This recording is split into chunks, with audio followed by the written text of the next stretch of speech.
Welcome back to IRL with Ellie and Ross and Daisy. And today we are welcoming back one of our favourite guests of all time, Thank Callan you. Krause. Thank you. Thanks for having me again. Thank you for putting us through torture for 28 days. Man, well, I almost wanted to start with a question for you guys, and that was like, what'd you learn? I think that's the biggest summation. What did you learn? Well, I mean, I didn't think it was torture personally. Ross loves us. I mean, we both love a sweet treat, Yeah. but I think at the end of the day, we had two different experiences because obviously as a female, you go through your cycle and you notice, I did notice massive changes with my cycle. Babe, Callan asked you a question. What did you learn? Yeah, I'm getting there. Just Okay. relax, Yeah. okay?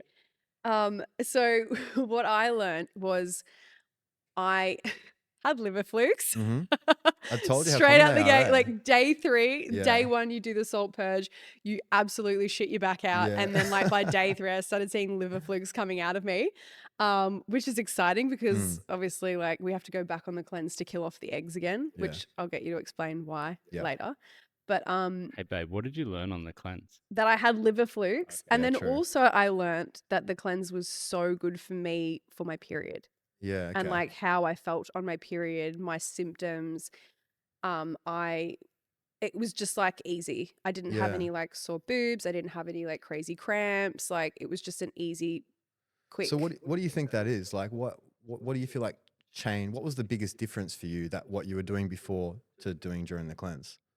Well, I mean, I'm always pretty clean with my food, but I think inflammation was a big thing. So like any sugar or carbohydrates, because we weren't allowed to have any sort of below ground vegetables. Yeah, not too many like dense carbs. Like Yeah. every plant food is really a carbohydrate. Yeah. But like pumpkin, you're gonna get some sugar out of it, so enough to sort of keep you going. The green apples keep you going, but yeah, you're obviously gonna get way less than what we usually get in the Western world. Yeah. You know, with like agriculture and rice and pasta and bread and everything. Yeah. So I think like the inflammation was a big one. So like no processed sugar, no alcohol.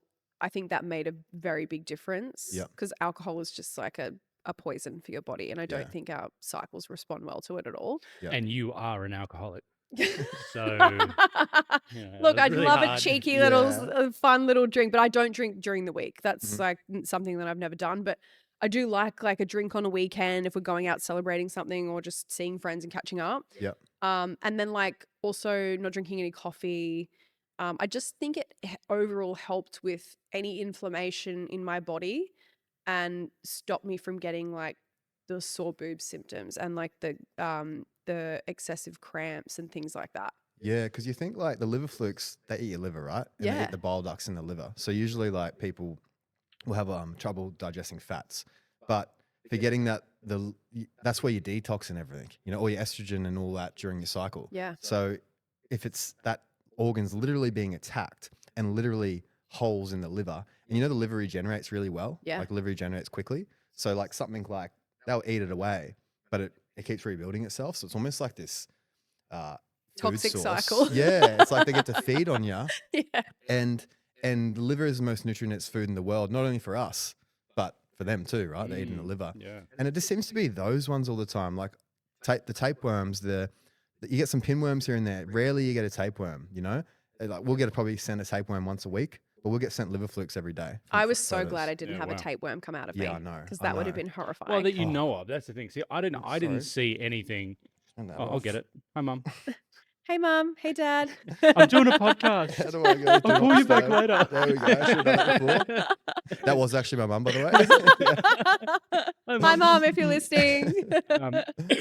Yeah, it was funny though because I mean, Ellie, when we spoke about this to begin with, she looks at me and everyone she was telling that we're going to do it. She's like, looks at me. She's like, "You're so gonna have blah blah blah. You're so," and then Yeah. she's the one who's shitting stuff out within 3 days. Yeah, well, you love the fish. Yeah, I eat a lot of raw fish. Yeah, that's where you that's get a where lot it of comes it. from, right? Admittedly, I didn't massively sift through my shit, to be honest. You Well, I had the- didn't either, but it was obvious. I think you're a little bit more passionate about finding something, but Like digging for gold. I've never been 28 days without sugar. Yeah. let Well, alone I a mean, lot like of- either of let I. alone the other stuff. In the first week, I noticed I dreamt every night, and I remembered that I dreamt. I didn't remember the exact dream, Wow. but every night. So we started it on the Monday, but technically like finished up, like the last meal was Sunday night. Yeah. I dreamt Sunday night for an entire week, and I remembered that I dreamt when I woke up. Yeah. Whereas Yeah. previously, I reckon maybe 2 or 3 times a month, I would remember that I had a dream. Yeah. Wow. Okay. I don't know. I don't know why that is or what caused that. But I think the thing that I learned about myself the most is I can do without any of those things, and I've literally told myself that I need them, but it's not a need; it's just a want. Mm. Yeah. So the last 28 days proved that is like I did it, and I felt like I did it pretty easily. Yeah. Yeah. But what has sort of retrained my mind is that like normally I love the freedom and the ability where I could just go and buy chocolate Yeah. or ice cream. It's not actually the ice cream or the chocolate. I actually like the ability that I can do that, and that was Mhm. removed from me this month. So Yeah. it actually made me sort of reflect a little bit on how I look at food, which is really cool. I was sharing with you, went out to dinner last night, and we obviously had Macca's. We went out to dinner, and We didn't for everyone and listening. I shared with Cal a clip that like a week into the fast, this is how I felt. And Mhm. it's that scene from The Matrix where Cypher is explaining to the agent where he's eating the steak. He goes, I know this isn't real, but my taste buds are saying that it is. And you know what I realized? Ignorance is bliss. And like, Yeah. so previous to the cleanse, I've been like living in ignorance. Yeah. Even like going to restaurants, not knowing what the oil is used for, like the steak that they cook it on. For Yeah. example. I've just completely ignored that. Now Yeah. it's almost like a blessing and a curse because everywhere you go in, you're like, probably shouldn't be eating that or shouldn't eat that. Yeah. And then you got to be specific. But Well, what you said then, and it's funny how, remember I said to you when we were driving in the car, I was like, yeah, ignorance is bliss. Mm. Because once you know how food makes you feel, it's very hard to forget that. And it's like you can have that, it's 80-20, right? Like we have meals out whenever, but it's different when you do it consistently. Like I can have a poor meal and it's not too bad. You feel it a little bit. You may feel it in the skin, a little bit oily. Maybe the body tightens up a little bit, but you can get away with it. But when someone's choosing to do that, subconsciously or consciously, some people are doing that every day. Yeah. Some people are starting their day on something so poor. Like what we were chatting about. Like I used to be a scaffolder years ago. That in the tradie crew, this is out there shit. No one's eating like this, right? And I'd start my day on a Beefy's pie, and they'd have a $15 deal. So it was a Beefy's pie. You get like a little custard cream, whatever, set up like that, and a Dare mocha iced coffee. And I'm talking like 5:30 a.m. Like eyes are still shutting, and I'm just shoving this in my gut, right? And then passing out by the time I get to work from the blood sugar spike. Yeah. And you forget that. Like it's okay when you're young, you know. Even when you're older, it's like we said, the ignorance is bliss. But once you don't do that, and you feel what it feels like you said, most people have never gone to eating non-sprayed food for 4 weeks, Yeah. where they've gone to not having processed chemicals and sugar for Yeah. 4 weeks, alcohol, where they've just, and when you do that too, it brings a bit of momentum in other parts of your life. Like, oh, I'm probably going to go to bed a bit early tonight, Yeah. or I'm going to get the sunrise and the sunset. Like it starts to, it's amazing the momentum that carries with it in other parts of your life. Yeah. You start with the diet, changes your mind, Yeah. then your mind gets clear signals from the universe, whatever you want to call it, and you start to get a bit of clarity of like, okay, what do I actually want in my life? Like it's so respectable when someone is in control, or at least in some sense of control of what they put in their mouth. Yeah. Because that is a hard thing. That is one of the hardest things. You can be good in business and good at this, but they lose their health along the way. And then, as you know, like you lose your health, it's like all you care about is getting it back. All you Yeah. care about is getting it back. And then you're chasing symptoms all the time. So that's so cool that you have the awareness of how you can feel, because then if you ever, and we all do, stray off the path again, you know, you do a week of like, oh, I've been pretty shitty for this week. Your brain can start to tell you negative thoughts a little bit, but then now you have the awareness, oh, that's not even true. That's because I have been like poisoning myself the last week. And I know how clear I start to think, and how, like even your skin, you know, Yeah. like I told you when I saw you again, it's like your face had gotten like tighter to your body, and you already Yeah. look good, right? Snatch it's the is subtle like bit- extra snatch now. Yeah. Well, I did lose a little bit of weight on like it wasn't my intention Yeah. during the cleanse, but I did notice like before I get my period, I put on a little bit more like water weight. I did not have any water weight. Yeah. Like I was sitting so comfortably at that weight that I'd lost. Mm. And because I got my period at the end of the cleanse, so it was like the last week, and I was like, oh, it'd be really interesting to see how I go if I do put that little bit of extra water weight on, or like how it affects me, how bloated I get, whatever. Yeah. But I noticed this as a really great thing to implement, not just to get rid of parasites, but just to do like a full body reset, just to like rein it all in and not be like, just be really aware of what I'm putting in my body. You know, when we're going out, we're not drinking like almond milk with like the canola oils and Yeah. like all of that crap in them, and just being like really, really tight on what we're putting on our bodies. And I noticed a massive difference. Yeah. Like my skin was really good. I didn't get any like little period pimple before I got my period or anything like that. Just I felt really, really good and like really light. I didn't have like any bloating. I like noticed that like my period was just like really easy. Yeah, And that's nice to hear. I had like a little bit of lower back pain, but that's like normal, like Yeah. before you get your period. But Yeah. I'd felt really, really good. And then even before, I don't think I was like ever addicted to sugar or anything or like coffee. So I Mhm. found that kind of easy. But you do sort of notice like without eating like specific types of fruit or having like rice and things like that, there's like a tiny little dip, I think, in the second week. But Mhm. other Your than body that, adapts, yeah. It's like that when they say ketosis, right? There's always going to be yeah. that little bit of transition, like Yeah. your body's not used to that, and then it starts to adapt. And it's not like you're taking all carbohydrate away. Like this is a good example, right? I got my genetics done recently. Have you ever had your genetics tested, like your lineage? We're actually supposed to be doing not like like where you're from. Yeah, like I'm talking like Neanderthal back. Oh no, not that. Yeah, like well, it tells you everything, right? It tells you like, okay, I'm from Central Europe originally. Then before that, I migrated from this part of Africa, and then before that, it even goes Neanderthal, right? But even back to the 10,000 year ago Central Europe sort of area, I went to ChatGPT and I put in all my where I'm from, and it broke down exactly the type of diet I was eating Yeah. back Wow. then, right? And basically meat, all different types of meats, right? Berries were seasonal, fruit was limited but seasonal. Obviously, what are you drinking besides spring water, right? Hazelnuts for some reason were big back then, right? And even then, in cultures, all like cultures from one side of the world to the other would soak their nuts. How funny does that Sorry. sound? I was about to laugh too. Do you like soak We're nuts? soaking up. All I've nuts and actually seeds. never tried it before. So like I was, yeah, because like we're obviously in our off week now, and then we're back on next week. But Yeah. I'd be interested to do that.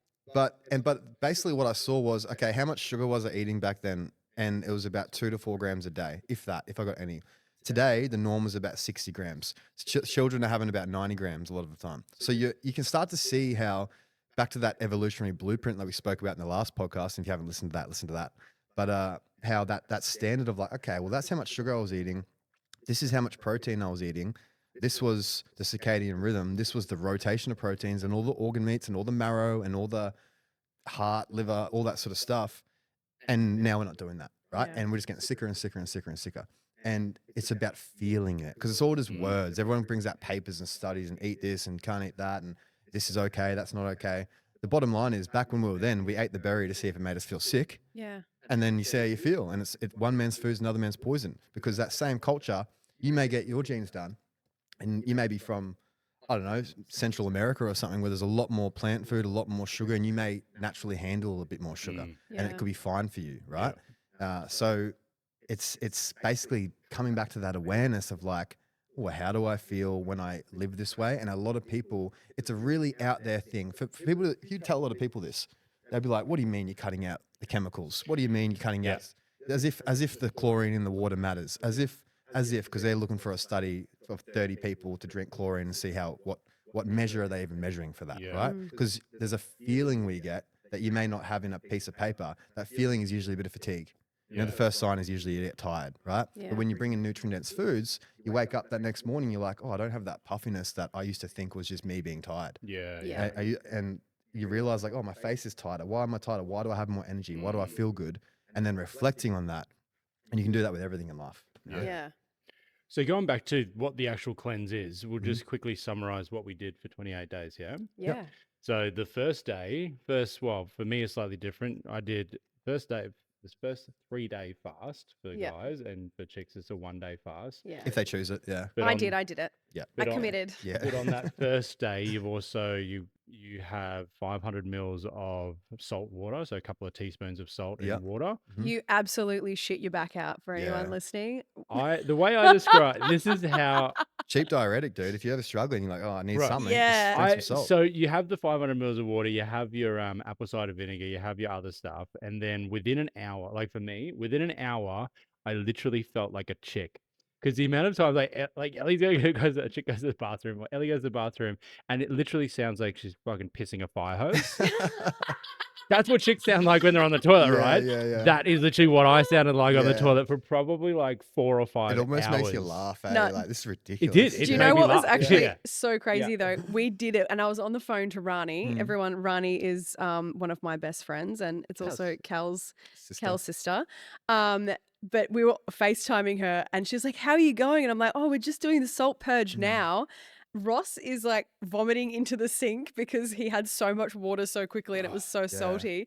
And then I was like, I'm feeling sweet. And then it hit me straight away as soon as I got off the phone to her. Yeah. I had to run to the toilet, but then I was just like, oh my God, I'm going to vomit. And I literally projectile vomit into so you the vomited, shower. eh? Usually people just Yeah. shit. They don't actually vomit that Yeah, much. no, But I I had a- feel the Yeah. sickly, but then it usually Yeah. suppresses. I think it was just because we had so much water so fast. Yeah. It was like a bit over a liter with the Yeah. yeah, And it was really early, and we were just like, okay, let's just do it. And then we were fine. But like that day, it you was only need to like, do that on the first day. So Yeah. that salt was only the first day, and probably for 12 hours, basically shitting like a waterfall. so Yeah, explain I why was you do actually that. only shitting. Usually it's like 30 minutes for me and a lot Yeah. of people, like, and then it's through me.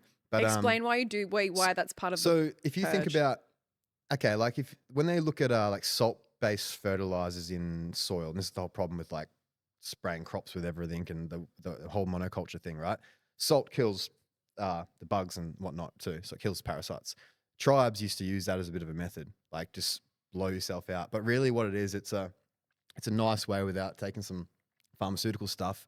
It opens the bile ducts, so it helps the detox system part. And people will do like, gallbladder flushes. Have you heard about them? People usually are drinking a lot of salt to do that, way more than what you're having in that. Yeah. Like you're just vomiting and shitting, like gallstones and that come out of them.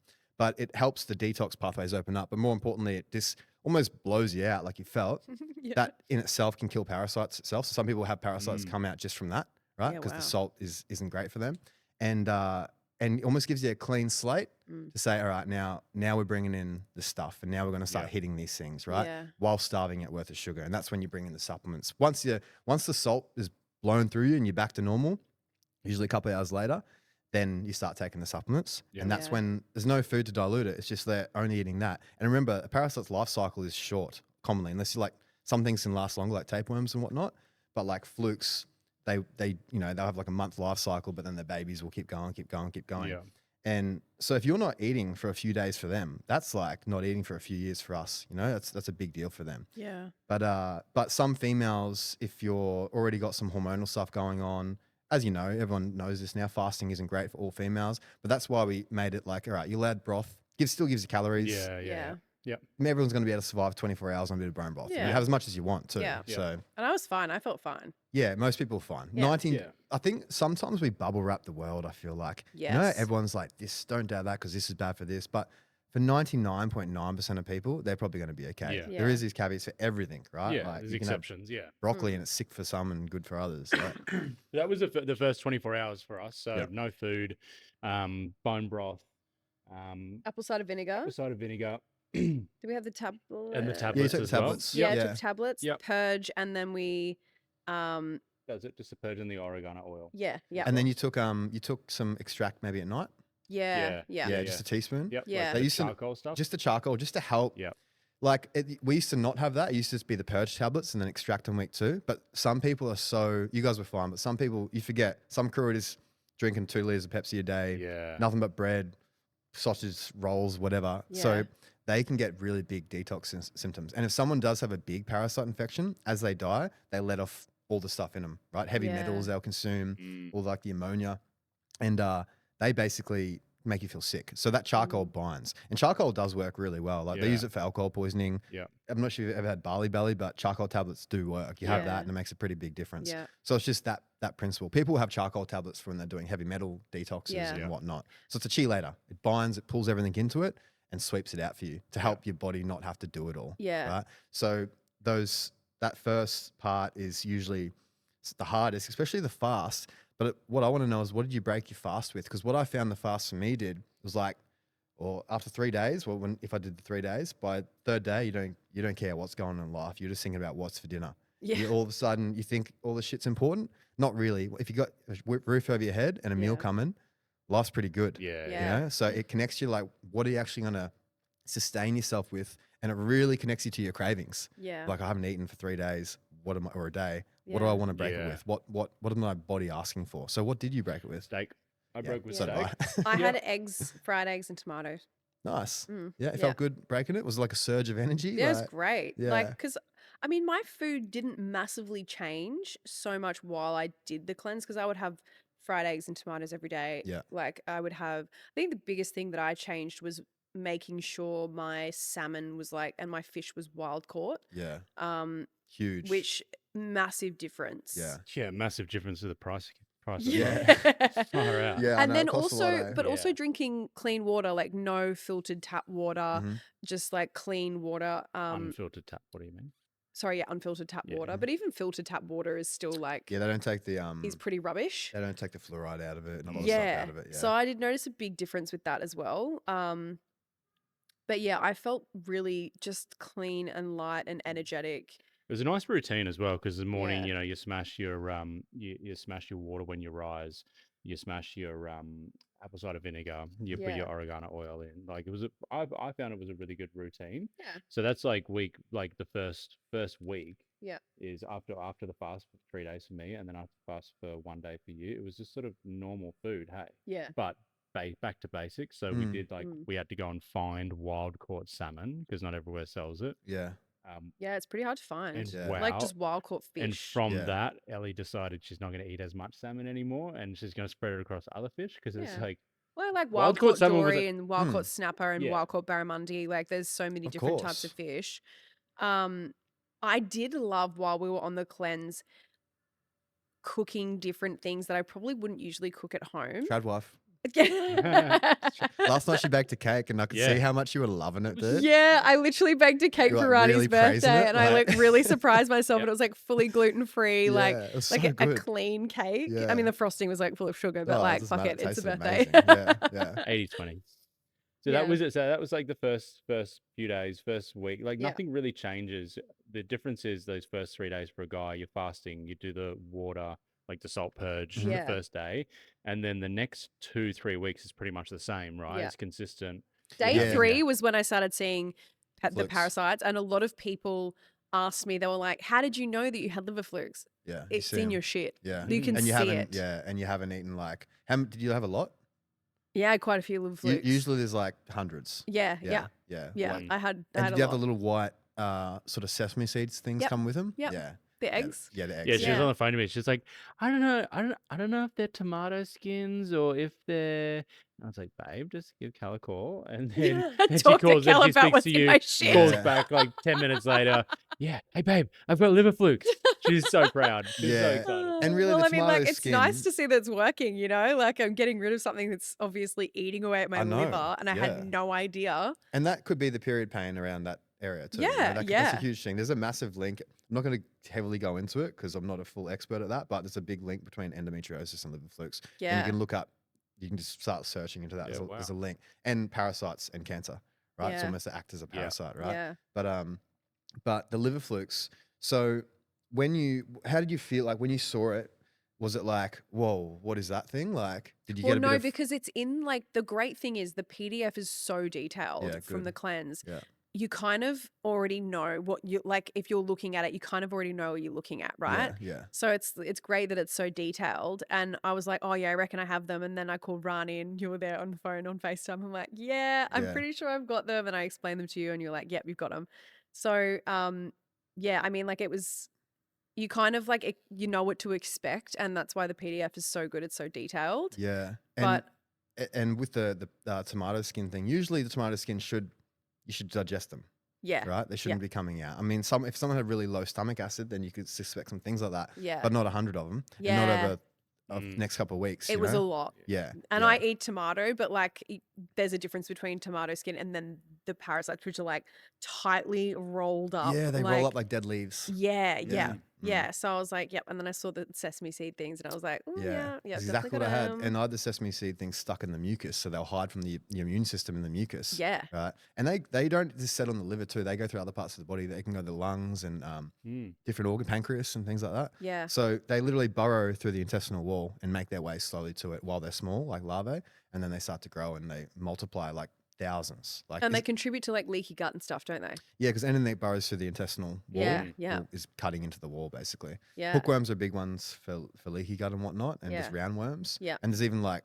I don't know how they get the imaging, but you can see it like eating the villi and like Yeah, wow. sucking the blood and the iron out, right? Because you can get females that just can't get on top of iron problems. Yeah. And they're bringing iron supplements, even bringing their liver and everything, but they're not absorbing it. Yeah. Right? And that could be just from stomach acid problems. And the stomach acid problem could be the reason why the parasite survived anyway. Yeah. Someone could have low stomach acid, a pretty big thing these days, right? Mm. So it's so good that you got rid of that, and it is the most common one we have. I had a guy at jiu-jitsu come up to me the other day, said, I did your cleanse, I had liver flukes. He was like a 20-year-old dude. Yeah. And if you go to Google about this, they'll say it's very rare. They'll say, oh, it's very rare. You only get it in sheep, and because it's common in livestock throughout Australia. Yeah. So usually it's like when they think of liver flukes, they think of a livestock problem, Yeah. sheep and whatnot. But it is common, and they can test for it, and then you can pass the test and still have them, which we've had so many people do. Yeah. And this is where, back to the intuition, the piece of paper is saying, I don't have parasites. Some people feel them under their skin and stuff. They get these like feelings, and then like, I feel like I got them. Like I feel like I got something.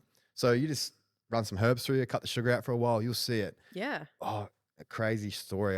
Should I say this about the tapeworm? I should say this. Tell us, You please. definitely should. Okay, this guy, this is so bad. Eh? Okay, so my business partner Jake Stone, who's in the company with me. Shout out to Jake. Shout out to Jake. He was down doing this like bodyboarding filming thing down in New South Wales recently, and then there was a guy that come up to him. He knows the guy, and the guy's pretty loose. And he goes, he's a soft soul, but he can get a bit loose. Anyway, he had mad anxiety. Right, tapeworms are really common for anxiety. So he'll like grind his teeth all night, just anxious and never felt right. You know, and I've heard this from a lot of people. And he goes, I was anxious all the time. He actually did the cleanse, and I'm not sure how well he did it. And the tapeworm didn't come out of him. He got on the piss one night, and he's like, fuck it, I'm just going to take 10 purge. Usually you're taking 2 to 3 purge, right? He took 10 purge. Anyway, he got in some sort of argument with this dude. It's almost so bad. I don't know his name. With this dude. And then he went to his kitchen floor, and he goes, I'm just going to take a shit on his floor, right? And he goes, I needed to take a shit anyway. He goes, I felt something coming. So he pulled his pants down and shat out, like, he goes, man, I shat out like a foot-long tapeworm on this guy's floor. No. And Oh left it my there. God. I don't know what the guy did to him, whatever. And he goes, man, instantly, it was like something pulled the emotion of anxiety out of me. Everything stopped. The grinding of the teeth stopped. But he took 10 purge, nuked this thing, big tapeworm that would have been there for years to get that size too, which you get from pork commonly, and shat it on this guy's floor and then bounced. Yeah, Did the guy say anything to him? I don't know the guy. I don't know who he did it to. Can you imagine if you saw a tapeworm in a shit on your kitchen floor? I know. That's what I was. You couldn't write that.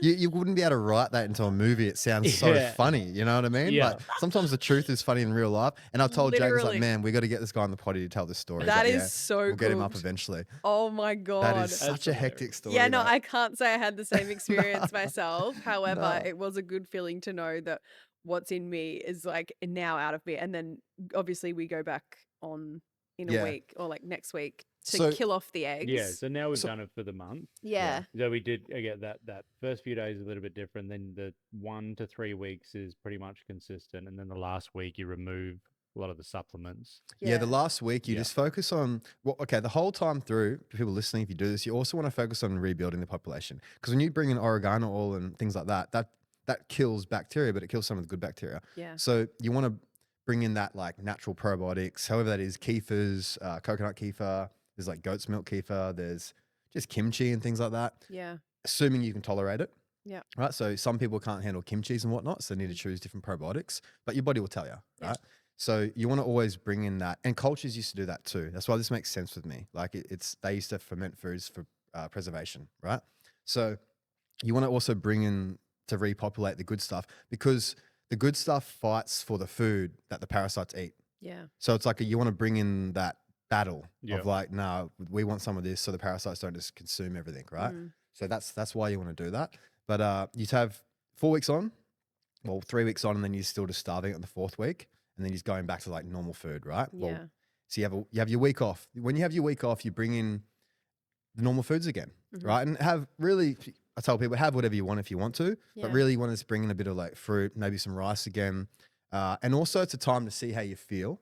So it's a really, because it's basically a food elimination diet. Yeah. So you're going to bring in foods again and you're going to say, how do I feel when I eat this? Does my stomach hurt? I had pork the other night and I realized, nah, it's not it for me. I've tested this a few times now. I feel foggy, heavy, a little bit Mm. greasy after it. Yeah. Maybe if I could find the most organic, clean pork somewhere, but it's pretty hard to find for pork Yeah. because they're going to be fed grains and whatnot, Yeah. right? Yeah. And remember, the grains are omega-6. You're eating the omega-6. Omega-6 is pro-inflammatory when you have too much of that. Mm. So you're eating what the animal's eating, basically. Mm. Yeah. So the eggs will stay dormant. A lot of the time the eggs won't, I mean, you saw eggs come out when you did it, right? Yeah. But sometimes there's some hidden there still. Yeah. And they will stay dormant and they won't, it's amazing. It's like the Alien, how we spoke about this. Yeah. All of a sudden there's people walk past those eggs in the Alien movies and those eggs start hatching a little bit and they jump Yeah. on their face. Yeah. Similar concept. You'll bring in sugar. It tells the environment, okay, we can sustain in this now. However, I'm not even sure how they communicate, but whatever. And then they'll hatch. Yeah. And then you got to get them again before they have time to repopulate and breed again. So usually you in that first week, that's what happened. They'll hatch and you'll kill them before they have time to lay more eggs. Yeah. What we have seen though, we have seen really bad liver fluke infections before. Yeah. Like where hundreds will come out, they'll have the week off, hundreds will come out, they'll have the week off, hundreds will come out. Pretty rare, but it can happen. Yeah. And that's when you really got to look at the environment. You'd refer out for testing, see heavy metals is a big thing with that. Yeah. I've learnt about where heavy metals can almost help them survive because they'll Yeah. like eat them. It's this weird thing. Yeah. And How do you get heavy metals in your body? Is it So from is that water? through like fish and stuff? you can get Yeah. it through fish is a Yeah. big one. That's why last night we didn't choose the swordfish. I'm sort of glad we didn't. The bigger Yeah. fish have that sort of stuff. Yeah. So salmon's pretty good. Yeah. Sardines, mackerel, all that stuff's pretty good. It's Yeah. those bigger fish that consume the other fish. So Mm. swordfish is a big one, shark, things like that. Yeah. Flake. But you get it from environment. Someone got it from really high arsenic poisoning from the sheep farm they lived in. Really? So the tick stuff they put on the sheep, Yeah. they were just around it all the time. You could get it from all the pesticides and that have it in there that is sprayed on the food. Yeah. You could get it from smoking, party drug, anything. You can get it from a lot Yeah. of things, yeah. But basically, that's why you want to always. That's why I like it because I'm cleaning myself up for a while. Yeah. And I did a podcast with a lady recently, and she got this arsenic down to like next to none for this lady, and she didn't actually give her any of the common chelators. She just worked on all the foundations, like we're talking about here: sleep, water. When you drink water, that's passing through you. Yeah. If someone's Mm. dehydrated all the time, they're not going to have as much stuff passing through them. Yeah. Yeah. And it's like when you drink distilled water, it strips your teeth. So they know not to drink distilled water unless it's like specific medical short-term things because it pulls minerals through your body. Mm. Like anything, the water runs through the stream, it pulls the sediment from the rocks. Think of our body as the rock, it's going to do the same thing. Yeah. So there's got to be Yeah. minerals in water. So if there's not, it just starts to strip you a little bit. And what was I touching on there? I don't know, I went around the circle a little bit there. But either way, that's the summation of it. Like you want to get all those foundations on point because she got rid of those heavy metals without even doing anything crazy, just from Yeah. supporting the system. Yeah. Mm. And I think that was a cool takeaway for me to see. Like Yeah. sometimes it is the basic stuff. It is the simple stuff first before you bring in all these really intense strategies. Yeah. Yeah. Start with like that evolution foundation, circadian rhythm, water, sleep, nutrient foods. And when you're talking about the fish, how you're like, I'm going to bring some different fish, then that's a time for you to be like, sit down, like be still for even like 30 seconds, be still and think about, like almost think about every different fish and you'll get a vibration for one that you're like, I feel like that more than that today. Yeah. And then you can do that with all the foods in your life. And you would do that with the different meats. Do you want, Mm. and because you don't need to let red meat, do you? No, I don't have any red meat. Yeah. So No you would, chicken, nothing. yeah. It's all So fish. you have less options to do that with. Yeah. But you would do that with, okay, same thing. What different fish? Yeah. What do I want? Do I want beef? Do I want chicken? Do I want, maybe you do want pork, good pork. Do I want lamb? Do I want turkey? Do I want duck? There's all different types of chickens too, but rotating that is pretty important because the combination of the protein is the important part more than the protein number. Yeah. Yeah. So But I'm like that with fish though. Sometimes I'm like, Yeah, fuck that salmon. I want the dory. Yeah, exactly. Or I want like something else, like a barramundi or whatever I'm cooking. It's like Yeah. what I feel like, and I'm generally gravitate towards like a dory Yep. over a salmon most of the time, Yeah. or like a barramundi.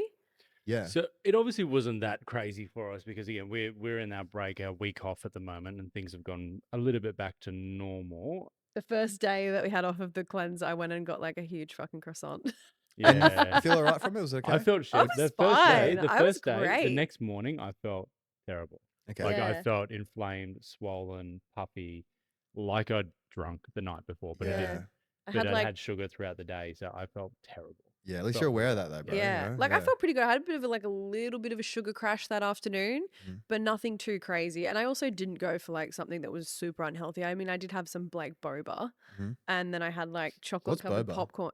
Oh my Tapioca. god, it's like tapioca pearls in Oh, like flavor. It was like strawberry milk, but I didn't have Nice. any sugar, and I had like extra bobas and like lychee. It's the female equivalent pearls. of like Beefy's pie on Okay. an oat milk. Yeah. That- It's so good. that's Yeah. the And like female- I literally smashed like two things of chocolate covered popcorn Yeah, when we really. went to the movies that That's day. good.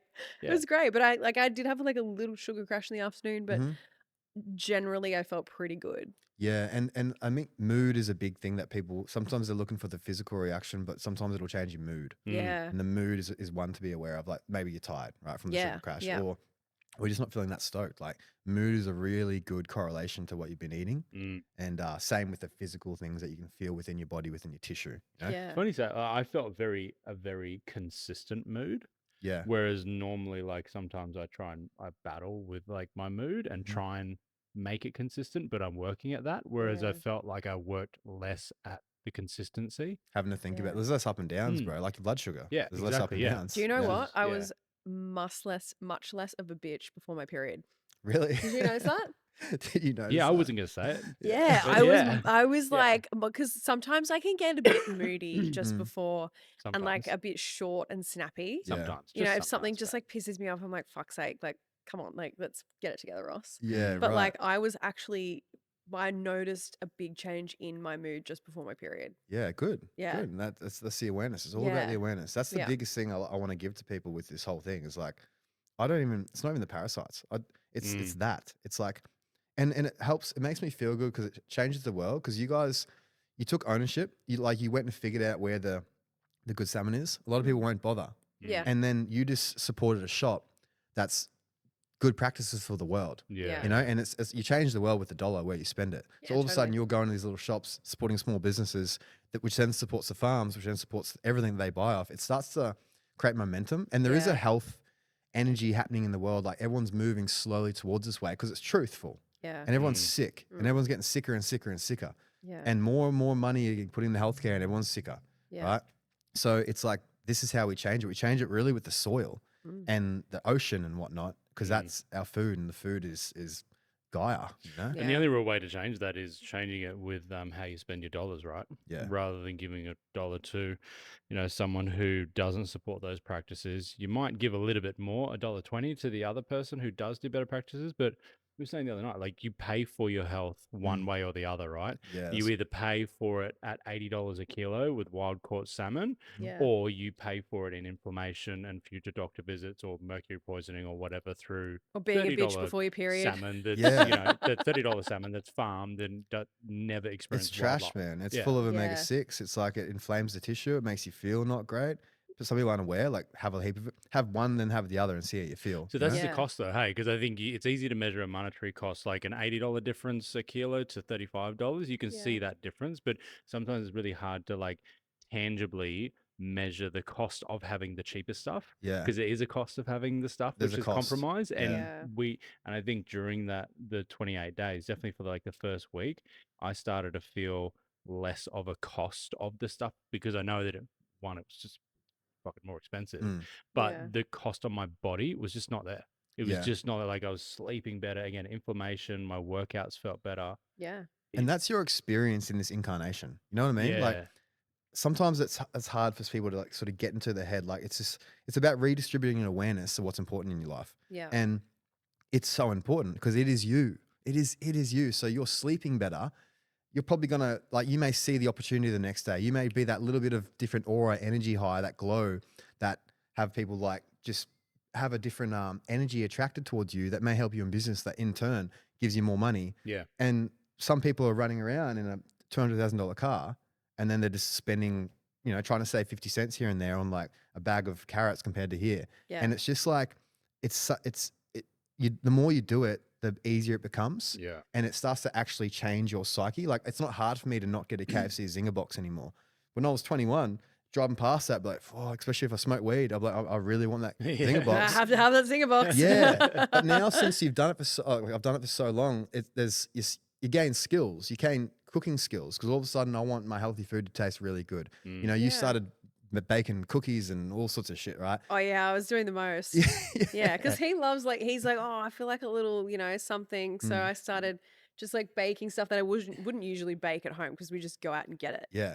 But Yeah. the cost of that is having like all the processed shit that's know. in all Chemicals. the stuff and Yeah. all But the even oils then, and everything. now when you do go out and get it, I can go to this shop and get this Yeah. one that's not full of shit. Yeah. Yeah. And it's not hard to not get Cadbury now. You're going to choose whatever the organic option that doesn't have the chemicals added. Yeah. That's the major thing. It's not about not having the sugar. It's enjoy the life.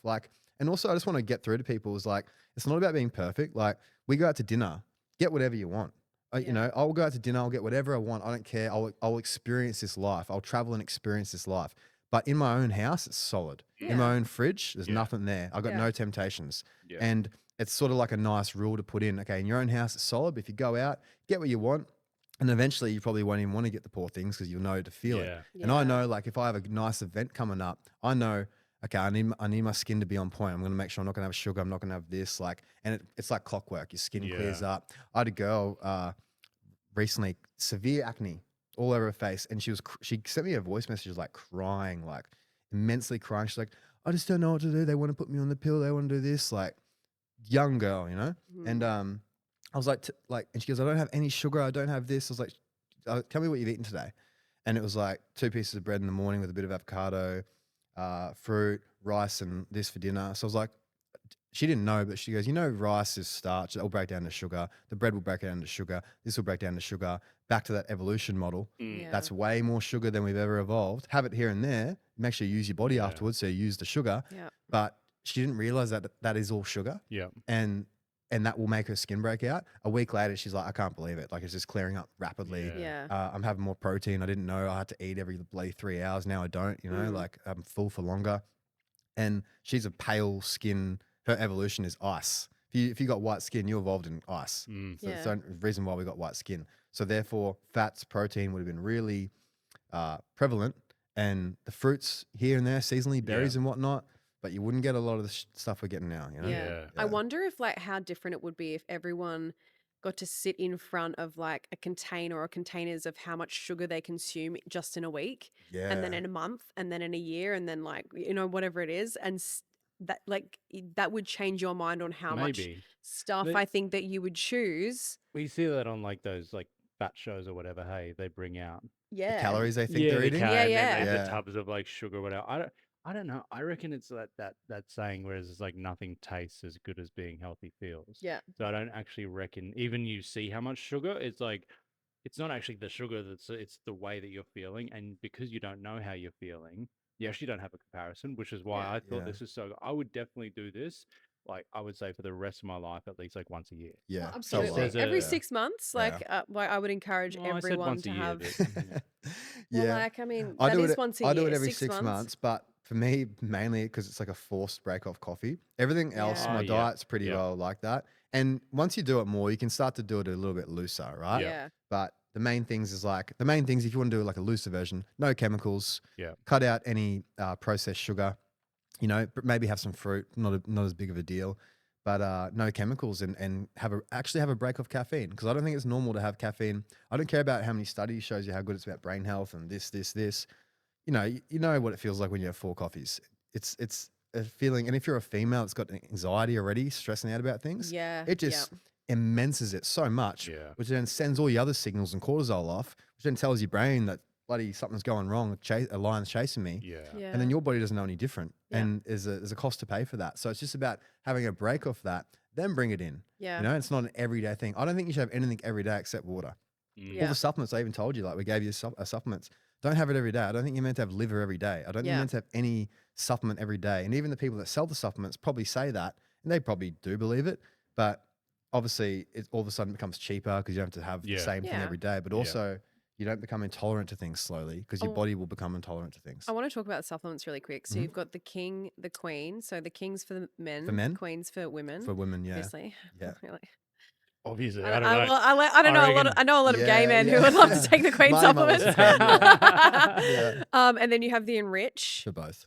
I did notice. I was taking them tail end of the cleanse, and I Mhm. did notice quite a little bit of a difference Yeah. while I was taking those.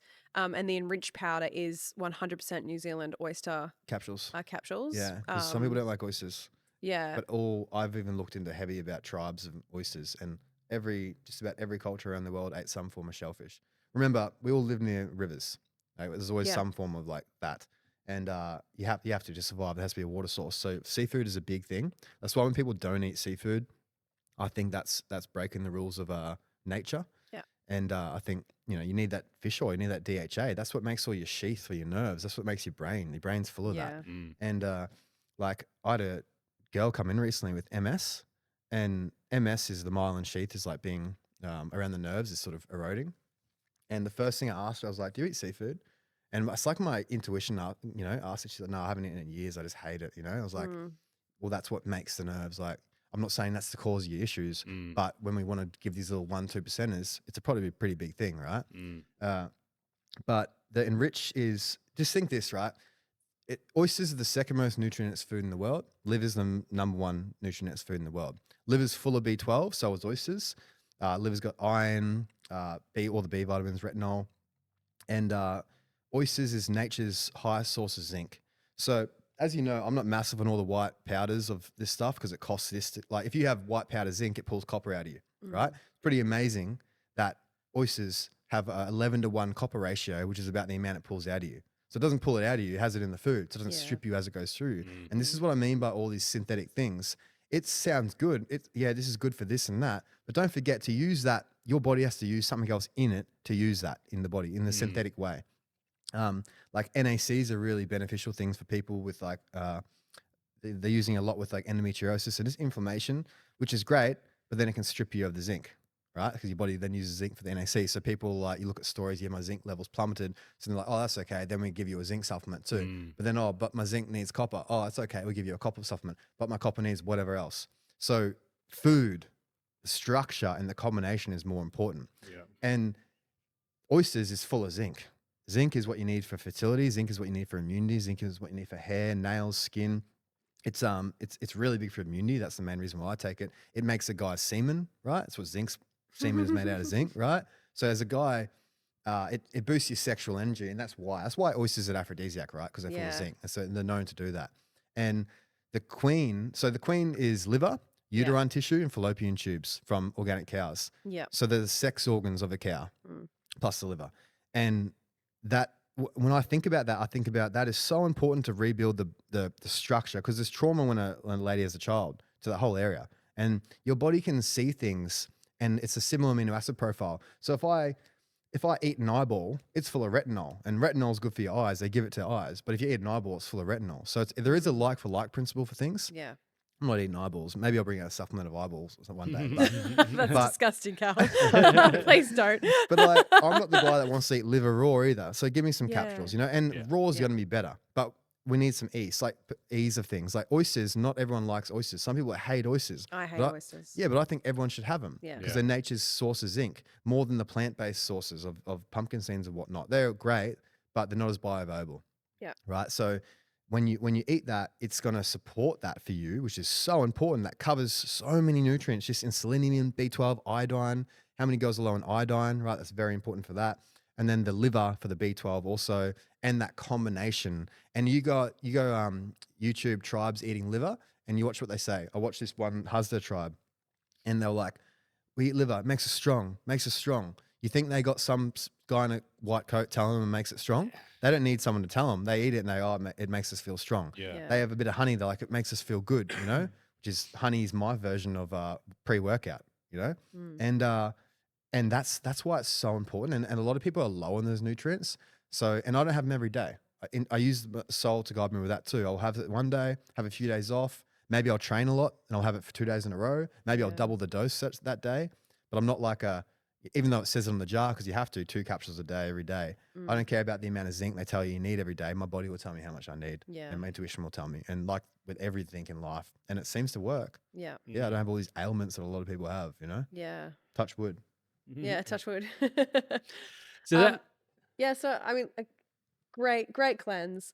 Highly recommend. Yeah, I'm so glad you did it. And Yeah. when you said you were going to do it, I was like, I hope they know what they're in for. Like some people say they're going to do it and half-ass do it. Well, I mean, look, I have had You're like onto it, yeah. like a really strict kind of like eating schedule because of my career. I'm like very dedicated and committed to training, to eating well, and just to being well in general. So I committed to this fully. And like Ross is you're pretty similar. Like we have a very healthy lifestyle. We don't drink, we don't like do all of these things. So I think it was just a really, really good reset for the both of us. Yeah. and a good education piece as well. One thing I will say about the cleanse is I never felt hungry. Yeah. Other than on the Protein. fast, which is pretty normal, but I've done longer fasts before, but I never felt, and I think I probably thought going into this, like a diet or whatever, I would be like deprived of shit. Whereas Yeah. actually, you could eat, I actually overate. Yeah. Definitely, I know I overate with this on a couple of occasions, like Yeah. with like the butter chicken, I did butter steaks, The and panna then like cotta. the panna cotta. I The It's did the cookies. coconut. It's the fat that can catch you. yeah, I was Yeah. kind of, like the first, I think it was the first week, I was a bit like more controlled, Yeah. and then I was just like, nah, well, if it's on the plan, I can kind of eat whatever. Eat as much as you want to. Yeah. Yeah. So I didn't go crazy, but there were definitely nights where I went to bed thinking, fuck, I've eaten way too much. Yeah. Like way too much. Usually it's the too much fat because fat isn't as satiating as protein. Mm. And there's a Yeah. reason why, like, you can't overeat meat. No one's Yeah. going to get obese with meat. You just can't Yeah. do it. Your body doesn't let you do it. Yeah. Yeah. And hence why there's no obese people in nature because that's mainly what they're eating. Nature, for most of the time, was a little bit of sweet potato, a little bit of tubers in some form. Yams, potatoes, usually complex ones, not like plain white potatoes. Mm. And then there's bit of herbs, bit of rocket, bit of wild spinach, some nuts and seeds if they were lucky to find it. And the nuts and seeds were still soaked in a river. Yeah. And then meat. And then they ate the whole organism. And then with the bones, they'd cook the bones, and bone broth is a thing now. Yeah. Of course, Yeah. it's a thing. If you catch a turkey in nature, you're going to put that thing in a big stew and share it amongst the tribe in that way. So you get all the connective tissue is melted down into the liquid.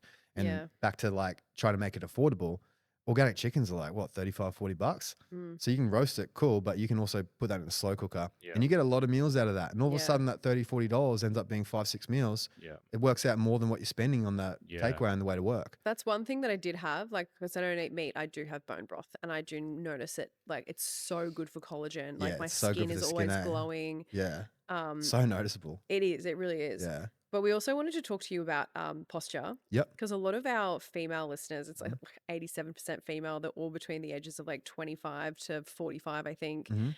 obviously have different lifestyles of having like children and being in office desks and having all of like these ailments of posture Yeah, pain affecting attached to it. like when you're carrying children, when you're pregnant, like all of these things, you go through childbirth, and but if you're sitting at a desk every day all day, it's going to have an effect on your posture. Definitely.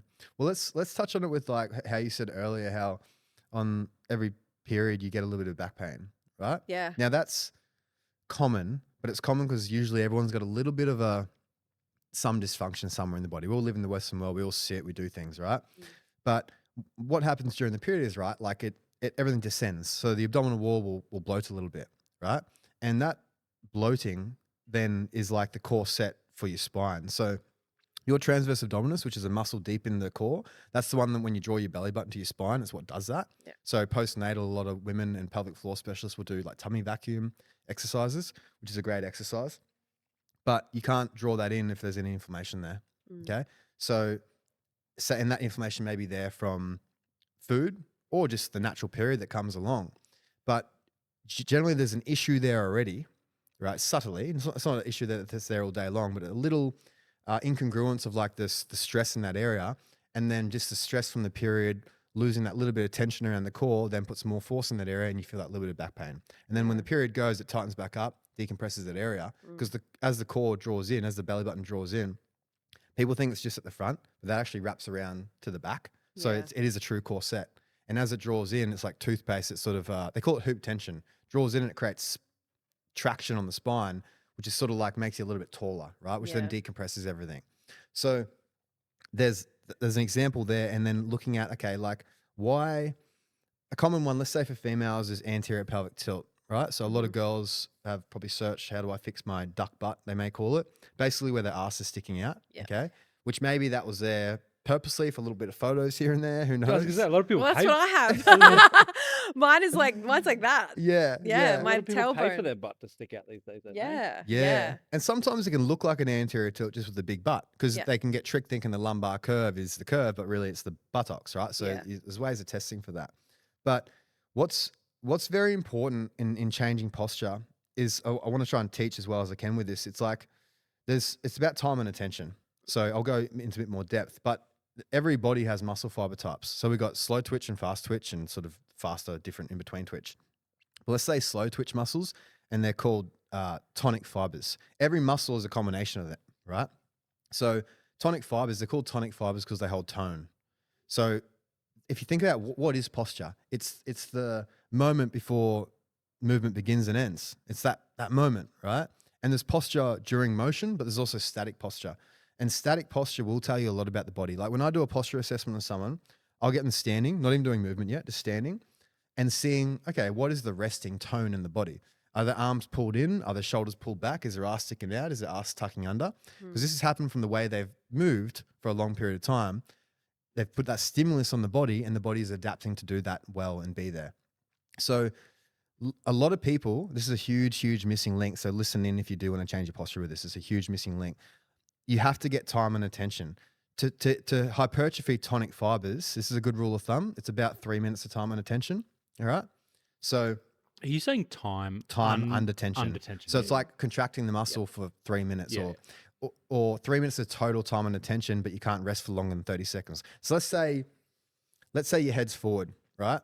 This is a common one. A lot of people don't want the head forward because when the head goes forward, they'll get that little hump eventually, the dowager's hump in the base of the neck. Yeah. Now, this is a huge debatable thing in the industry. People say it's genetic. Again, how many things they say is genetic, right? Yeah. But really it's there because the head is slidden forward and the body is downlaying collagen to that part of the neck because it's the active system isn't doing it. The muscles aren't holding it there. So the body says, all right, we need to put passive tissue, collagen, to stop that head from just falling forward. Because this person's head's forward all day long, from whatever reason, probably sitting, Yeah. desk work. And the body says, phone. let's put that little hump there, phone. Yeah. Yeah. And it does the same thing with bunions on the big foot. You always, if I assess a surfer, if they're bunions on their foot, it's usually the back foot of the board because they're pronating. So the whole foot's like collapsing in. The pressure is going on the inside of the big toe. So the body starts putting tissue there, right? Yeah. I even got one on my knee here. It's called Osgood Schlatter. A lot of young men get it. A lot of there'll be a lot of sons for the mothers listening that get this. It's like a little lump that's under the knee. That's from force going to that area over a long period of time. Eventually my body says, let's down there the tissue. I didn't know at the time as a kid, but it was quad dominant. So I would have been going more a bit too far knees over toes all the time on that leg. It's not about not going there, but it's about if they're just doing that all the time. So when you think about time and attention exercise, it's about choosing a load that is light enough to get 3 minutes of time and attention, but 3 minutes should be hard. It should be like, you shouldn't be able to get 3 minutes 30. You know what I mean? So people will say, okay, I don't want my forward head. So they'll start doing maybe some chin tucks, just like this fast twitch, trying to get it back. But that's not good enough. You need to hold it there under a little bit of load for either 3 1-minute sets with 30 seconds rest, or I'll tell people if you can get to 1 3-minute set, that's great. But 4 minutes should be really hard, Yeah. You'll be so surprised how many big guys are getting come see me, big bodybuilder guys, and they can't, if I give them a back extension, try and get a trunk extension so they're working their back extensors, they can't even do 30 seconds. And I want to have them do it for 3 minutes and they can't do 30 seconds. They're this big dude. So those slow twitch fibers, they're called tonic, right? They're deeper to the joint. So they're deeper in the whole body. So the faster twitch fibers are more superficial on the outside and the slower twitch fibers are deeper to the inside. So you need to get long time and attention training. And the problem with that is it's boring. People aren't doing that. They're going to the gym. They want this hypertrophy look, right? But they forget that if you get that, it's like you can't fry a cannon from a canoe is the analogy. You got to Yeah. build this base, this postural base that feels so good when you do it. Same as the cleanse, you felt it. When you do some postural exercise, you feel it. You don't have to think about standing tall with your shoulders back. You train that in for a long time and attention way, and you let go of the whatever the force you're doing, load, or if it's body weight, you let go of that and you're like, whoa, it feels like my shoulders are staying there now. I don't have to think about that, right? There is an awareness aspect to it. You do work with that as well, but you really want to get this long, slow time and attention training. And the big thing that women will have is they'll have this anterior pelvic tilt, right? And there isn't more of an anterior tilt with females, but especially if you've had children. Now, this is going to be really good for the people that have had children, because what I want to teach is like what's long and what's short, right? And you don't have to know the anatomy to do that. You just got to think, where's the shortness in the tissue and where's the length in the tissue? So if someone has anterior pelvic tilt, right? Basically, their belly button's coming sort of, well, the pelvis is going in hip flexion. So the hip flexors are pulling everything down, Yeah. and their butt is going to stick out. So if you think about where it's short, well, that pelvic bone is going closer to the ground. So there's got to be a shortness in those hip flexors, and there has to be a shortness in those lumbar muscles. Because if the butt's sticking out, that lumbar spine gets compressed.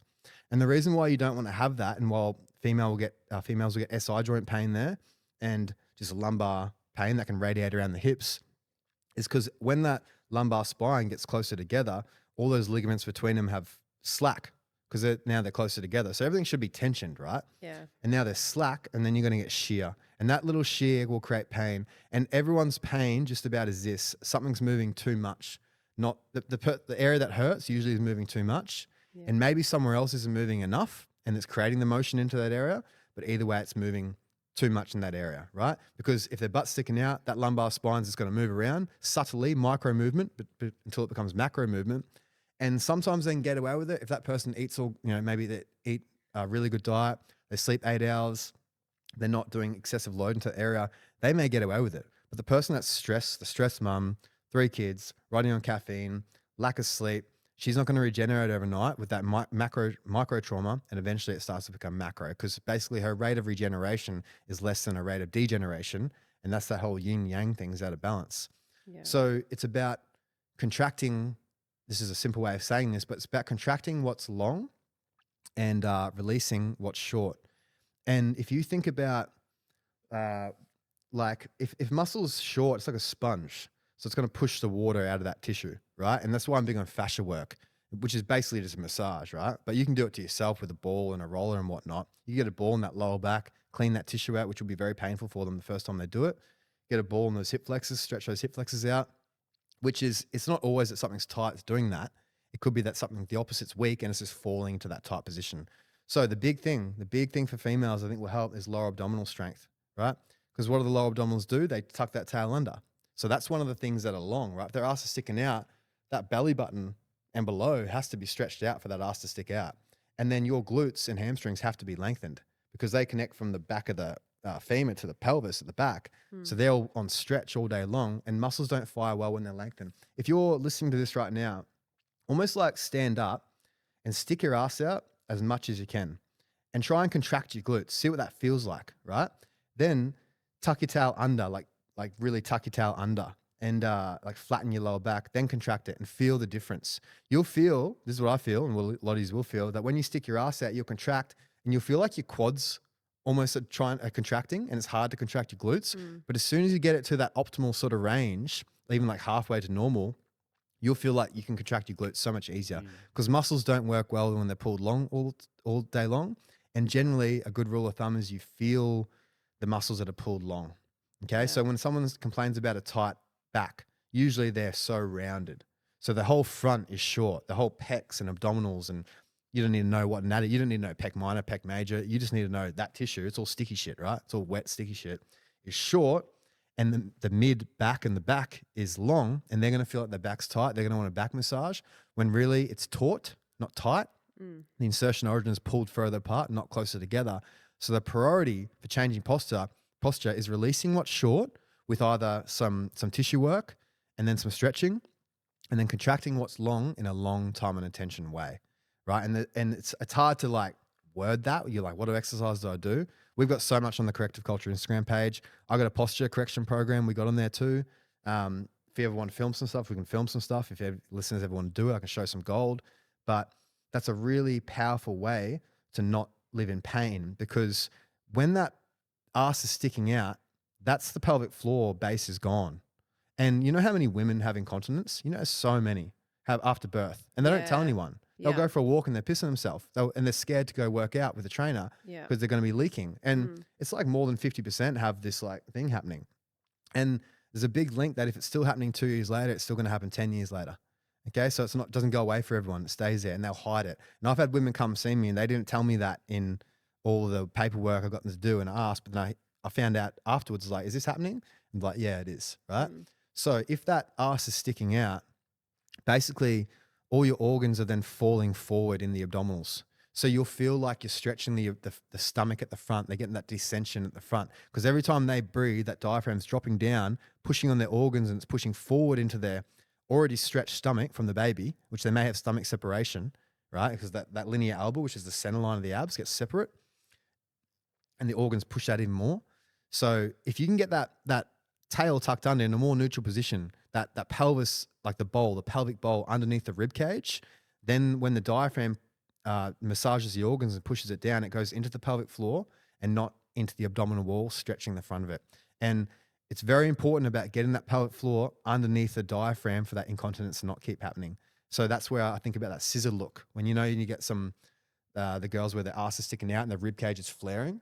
Yeah. A really good concept is to think about getting the pelvis and the rib cage on the same line. If you were to draw a line through the center of it, getting them closer to the same line. It's not about being perfect, but there's some extremes, and they're going to complain about lower back pain because it's just shearing, and then they're going to go get some cat cows. They're going to go to the average physio and get dry needling and whatever, and not realizing, this woman needs a plan, a system in place that she does to do these stretches, this tissue work, these exercises for long time and attention over a period of time to start to stiffen the tissue that's lax and long and release the tissue that's short. And I don't actually stretch a muscle unless I've hydrated it first with a roller or something, because it's like dry, sticky tissue. And when you look at cadavers, you can see what it looks like. It's like you're trying to force a knot, a rope with a knot in it, compared to get a ball in there, clean that tissue out, and you'll be so surprised how much more range of motion you get and how much taking away that tension in those hip flexors. And primarily, it's not the psoas. A lot of people think they got a tight psoas. Primarily, it's the center quad. Okay, that center quad has a really good pull to tilt that pelvis forward, lengthen the abdominal wall, assist with that separation that's probably happening, right?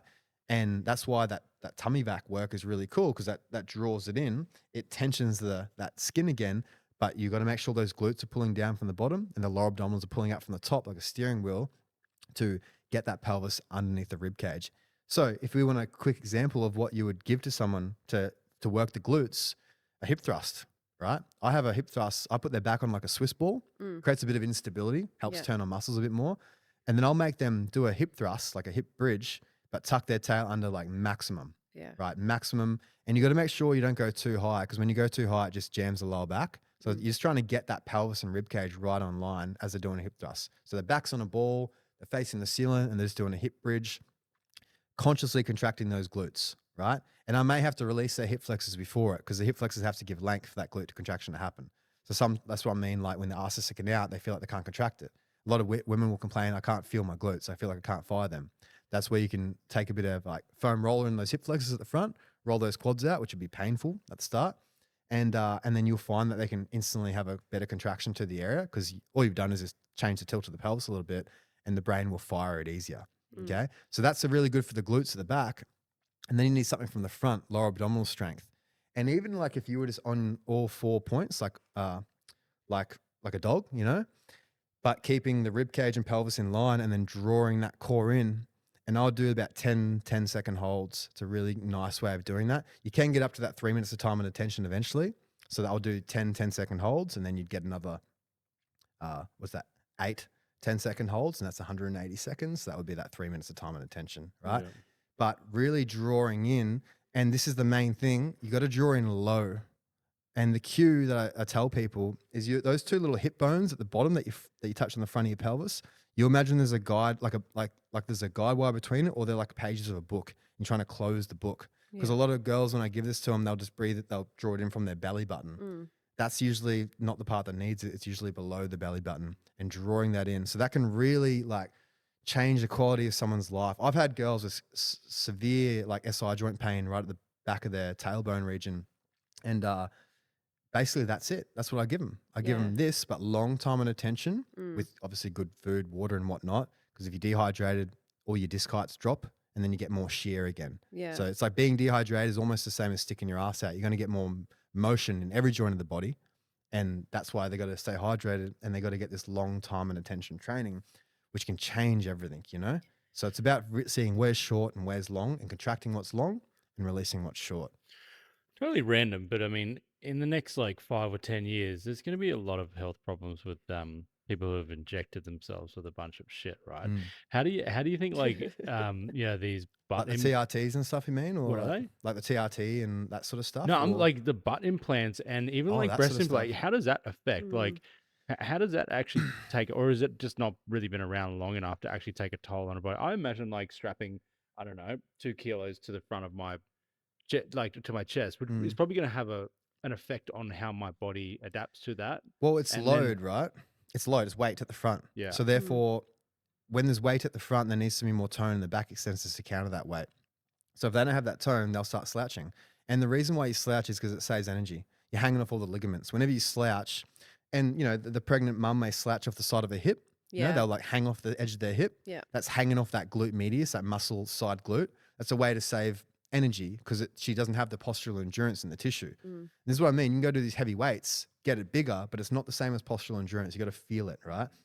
So, yeah, basically, if that's weight at the front, it needs more tone at the back. So they need to be extra strong there, right? If there's a fake butt, what will that do? That'll probably almost help some of them because it'll almost help that tilt back a little bit, right? Yeah, Yeah. Probably right. it probably Yeah, doesn't, yeah. right? I don't like it's hard Yeah. to quantify, Mm. but it's there's just so many like it's about teaching people why posture matters. Like even think about this, like there's so many people, again females I'll see where their shoulder line is behind their hip line.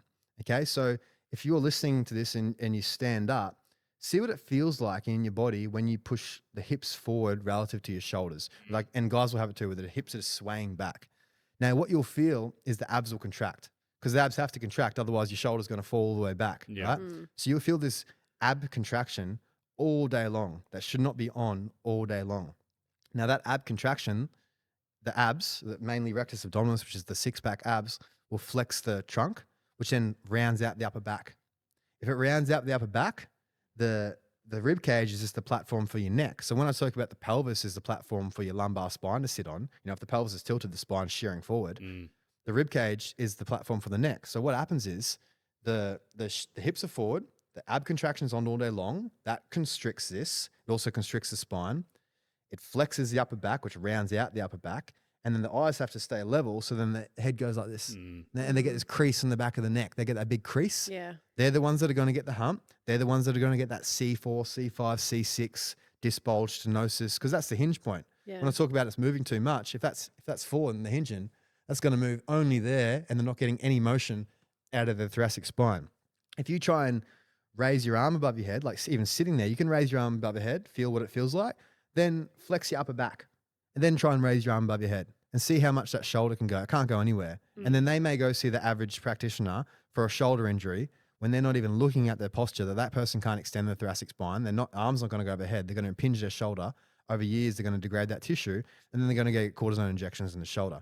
I see the same way I see the nutrition world, I see the movement world. I think it's really just behind and disconnected. They're trying to look for the paper for everything. There's people out there that say posture doesn't matter. When I just told you how your back's rounded, you can't lift your shoulder up. Yeah. You can't even rotate. If you round your back up, if you put your hands together in front of you like you're pointing your fingers and you're connecting everything right in front of you, and you try and rotate as far as you can one way, then as far as you can the other, then round your back out and do it again. Your rotation will probably be limited by 20, 30 degrees, right? People listening, give that a go. Now, if you're not rotating your thoracic spine, that's just going to go down to your hips. It's going to go down to your knees because the rotation still has to happen. And you'll turn your body, you won't rotate, it'll go in your hip. And all of a sudden, after micro movement in that hip, it becomes macro, becomes an itis or an osis, becomes a labrum tear, becomes a knee issue. And then you're going to go to see the knee specialist and they're going to cortisone your knee or some shit, probably, or give you a knee exercise. So it's everywhere. It's everywhere. When you have people coming in to see you for their posture problems, How do you see that like it affects their mood, their Mm. confidence, just all when they get those things fixed? Are they like a different person most of the time when you fix those postural Yeah. problems? Yeah, because they see me for pain, not posture, but I'm Yeah. doing posture Yeah. because they don't know it, but I am, because posture is just the position of the joint, right? So if they see me for a shoulder injury, I'm looking at the whole posture, and then I'm looking at the posture of the joint, which is like, where is that shoulder or hip sitting in the socket? Where should it be? And where does it move? Where's posture during motion? Mm. And then if it creates the pain during it, then I'll see if it can change that. So the pain is a big thing, because if they're living in pain, it's like cortisol's running through your veins all the time. Like, it's Yeah. like, you're not going to be as stoked in life. You can't be. If Yeah. you got like people that have listened to this and had bad back pain, it's like, it's crippling. I've Yeah. only had it for a few days at a time when I've injured myself, but I was like, whoa, if I had to deal with this for like 6 months to a year, and on the painkillers they get stuck in, and on the Yeah. system, and then they get Yeah. the spine fused, Yeah. your whole life changes. Like, everything changes. Everyone around you changes. Like, you're almost like the cripple, right? Mm. So what I know I'm good at when I'm working with them is inspiring them and saying, hey, this is why you're doing this. And generally when they get on momentum of just like making these choices of self-love, everything changes. Like, I always use the word aura. Their aura changes. Like, I had a Yeah. guy that was pretty well suicidal. He couldn't ride his bike. He loved cycling, and he would get testicle pain. So he'd get pain that radiates to his testicles. I didn't even know what the testicle pain was. He went to see specialists. They gave him nerve injections. It didn't do anything, right? To try and kill the nerve that's creating this. And all I knew was that one time I was working on someone's lumbar spine, and it radiated to their testicles. So I was like, oh, there's got to be, I don't know what it is, but there's a connection from the lumbar spine to the testicles, right? This guy had the craziest anterior tilt you've ever seen. I'm talking like the biggest lumbar curve you've ever seen. I looked at it, I was like, holy shit, dude. I was like, I don't know what your testicle issue is, but we're going to deal with that. He just put in so much. He was like really broken too. Like, he even told me he was nearly thinking about doing it because he couldn't ride his bike, and that was his whole thing. Plus other Yeah. stuff happened in his life. Over the next few months, first I inspired him. I told him why he's doing this. This is why you're doing this exercise, to change this curve to blah, blah, blah. I tell him the truth. And he come back in, and every time he came in, he was just like, he opened up to me more. His energy was different. And by the end, he's like, man, I'm riding my bike again. Like, I'm so happy. And that makes me feel so good. Yeah. Like I've spoke about, it's like the best drug you've ever had. It's like, people have drugs. There's always a low that's attached with it, which is the depression that's followed a drug binge. It's like taking a drug and not having a low. Just go back Yeah. to normal. And it's such a good feeling. And so his whole energy changed. I had another woman that was just a fatigued mum, like that fatigued mum look. Yeah. She had that posture I'm talking about, where the hips are in front of the midline, the shoulders are behind, the abdominal wall is descended. It's a great before and after photo of her somewhere. I'll send it to you. And she was seeing me because she was just feeling depleted, her pain. She was cleaning, and I picked up that she had all these mold symptoms Yeah. because the whole house was like getting fluey. And like, even the kids are. I was like, "Do you have mold?" And she's like, "Oh, I don't know, maybe." Got someone to come test it out. It was just like the levels were through the roof. They did whatever the mold people do, clean the house out, and then all those symptoms went away. Mm. But also her life force came back a bit, because Yeah. sometimes I can give them all this exercise stuff, but if they're just being depleted by their environment, they're probably going to fall back into that way to save energy. Yeah. And that was a way to save energy. So I had to bring her time and attention training, and it changes the whole family too. Like, I love it. The partner got on board, started buying organic coffee. He was having heaps of coffee. I was like, all right, bro, if you're going to have coffee every day, that many, have an organic one. So I know, sweet, he's not having that. The kids all got on board. And now that the whole family's foam rolling, doing stuff, he saw me for back pain that we ended up dealing with. Yeah. And his was a really good example. When he was inflamed, his range of motion was limited. And then I got him to clean up his diet. He did the cleanse, actually. He didn't have parasites, but he cut out all the shit. I checked his range of motion, and it all went through the roof, and his back pain disappeared, which is that was one of the first examples I saw of how inflammation will tighten the tissue. And I'm measuring it. So I know his quad was 120 degrees, and all of a sudden it's 135 degrees, and I didn't get him to stretch it. That's a big thing, because I did get him to stretch it before that and didn't change anything. But I Yeah. noticed he had that red tinge that they get. He was drinking beer every night. Yeah. So they get that red, how the beer people get the red tinge in their skin? Yeah. He had that, and he cut it out. He lost 10 kilos or something. Yeah. Just Wow. crazy, just like water weight. I feel like melted off Yeah. him. And he goes, man, and he's just a different person. His energy was happy. Yeah. And I was like, I love that. And now the family's happy, Yeah. Because when dad gets home and he's pissed off, that energy travels through the house, It does. Yeah. Yeah, So toxic. it It's the is. Yeah. saying, we've said it here, but for motion, what is it? Motion is the creator of emotion. Yeah. Like yeah. it's very hard to feel depressed if you're standing upright and tall and proud. Yeah. You know, so it's like you can definitely see Classic how. Tony Robbins Yeah, Tony. saying. But that makes sense. So hey, I does, mean, yeah. again, it's very hard to feel like shit when you're smiling. Yeah. Very Yeah. hard to feel really good when you're mimicking someone who's depressed. And for real, like fake it till you make it too. I feel like a lot of people who lack confidence, if you change your posture and the way you enter a room, like it will be so different. You'll feel like a completely different person walking in with your shoulders back. Yeah. You know, like you're a does lot matter. more like open to people as well. But if you're sort of like walking in and you're on your phone and you're hunched over and Oh. it's just a completely different vibe. So Well, we spoke about last time that guy that came into the prison cell and he's like that. It was just food for Yeah, everyone. It was yeah. food. I even saw him. I was like, this guy's weak. I didn't Yeah. even know the guy. I was like, he's weak. Yeah. And they took his shoes and shit off him. you know? Yeah. So it's like, if he came in with different posture, he wouldn't have. And that's what we spoke about with yours. Like you're already onto that. I feel like with yours, you don't even do the postural work, but your archetype brings that posture into you. Mm. So you are getting the time and attention because your brain's making you do Yeah. that for the time and attention. Absolutely. Some people aren't. They're so afraid and they're just rounded and they're making themselves look small. Yeah. And they haven't, some people have like never looked over their shoulder 40 degrees in like 10 years. Some people Yeah. that just don't use their body. You forget that some crew just get in the car, go to work, which may be a desk job, come back and have never once checked their rotation, never once opened up the cobweb of the body Yeah. and got that tissue moving and hydrated. And movement is motion, Yeah. right? Motion is lotion is what they talk about. So Yeah. whenever you create the motion, it brings water to the tissue.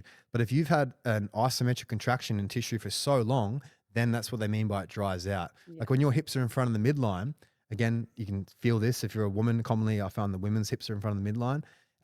You'll feel that your calves will tighten up. And you won't even be aware they're tight, right? Just push your hips in front of the midline. Feel how your calves tighten up. Immediately they tighten up. Because what's happening is your foot is trying to push off the ground and push your hips back to the midline because it's not great for the structure of the body. So that calf contraction is then on all day long, which is then pushing the fluid out of the calf, which then when they try and get it stretched or rolled out, it's agony for those people because they haven't got water in that tissue in a long time. So you hydrate the tissue first to make it malleable and adaptable, and then you do the time and attention exercise wherever's needed to get there. And it's hard to like get through with words of where's the norm and whatnot. That's why, like, if you have any questions, just hit us up on Corrective Culture's Instagram and I'll be happy to talk to you about it. But I just think there's just such a gap in the market. And what I really want a future goal is like, it's people go get their teeth checked, they get pap smears, they get, all these little checkups for your body, but there's no one you go to get your body checked. And I think Yeah. that is just so behind because it's only pain. You wait till you're in pain, you go see someone, they do some shit. So Or true. they don't do anything, Yeah. right? So how cool would it be to say, okay, like this is your assessment of your body. We now know, oh, you got a tall pelvis for a male. Oh, your hip actually is retroverted, which basically means it can't go into internal rotation. A lot of females have antiverted hips, which means they don't get external rotation. So there's certain sports that person will need to make some changes with. Like my hips retroverted. Basically, I don't get internal rotation on the hips. A lot of males have this.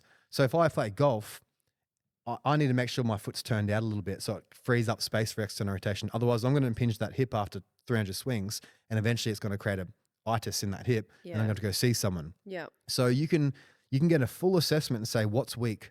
Okay, what's weak? What do I need to strengthen? What's overdeveloped? So you don't even have to give them a program always, but you could say, okay, you work with a PT, make sure your PT is aware of this, that probably don't use these exercises so much. Like I have a lot of people do a lot of pull exercises, which is great. But even just right now, if you retract your shoulder blades all the way behind your spine and try and flex your head forward, see what that feels like. Like feel that, right? Now have your shoulder blades in a more of a neutral position, like midway in your rib cage, then see how far you can bend your head forward. And then they may see you for a flexion neck pain or something when the whole shoulder blades are retracted because they've done 1,000 rows in the gym and they probably need to chill out on that a little bit and do some pushing or something that lengthens that tissue. So we get these imbalances in the tissue from the way we train. You go to a class and it could be just lined up to be in a overdeveloped way in one area. And eventually there's sometimes a cost to pay to that. Back to the evolution model. We're meant to run. We're meant to rotate through the spine. We're meant to move in different planes of motion. Some people just go to a gym and do squats and deadlifts all day long, and you'll end up turning into a bloody squat and a deadlift. Yeah. Whatever that means. But Yeah. you know what I mean? It's also incredible. Like sometimes you get pain in a spot, but that's not actually the spot of where it's coming from. I remember like a couple of years ago, I was training with this amazing trainer, Yeah. and he was very focused on like form and like how your body's recovering. But I was getting this insane lower back pain while I was trying to do like squats and like deadlifts and everything. And he's like, "Let me check you out." And what I realized was my what's this muscle called here? There's rec fem, there's psoas, Here. there's TFL, there's iliacus. Quads? And then No, quads, it's like, like- oh, sorry, hip flexors. Flexors? Yes, My that's all hip- of them. Yeah. My hip flexors was so Yeah. tight. Mhm. That's what was creating my back pain when I was trying to train. Yeah. So when I would roll them out before I would train, I would do like all of the stretches, no more lower back pain. And do you know why that is like? Do you know why that helped it?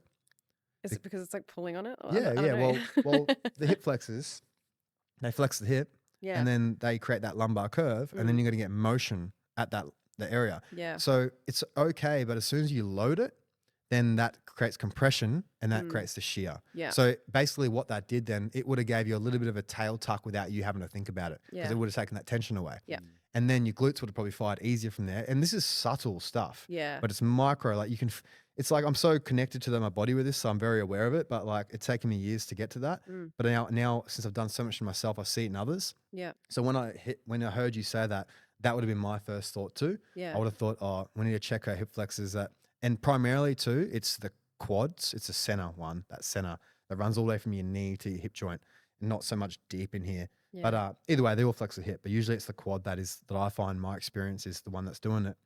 And basically that will compress that lower back, create shear and some form of pain in that area. So Yeah. it's so cool that you found that. So it would be, if we had to think about how we could strengthen the opposite, it would be glutes and lower abdominals to Yeah. flatten that lower back a little bit, which then will tension those ligaments, which will then stop the shear. Plus a bit of hydration, making sure they're not dehydrated. yeah. But that it is usually that the place that is hurting is almost like never it.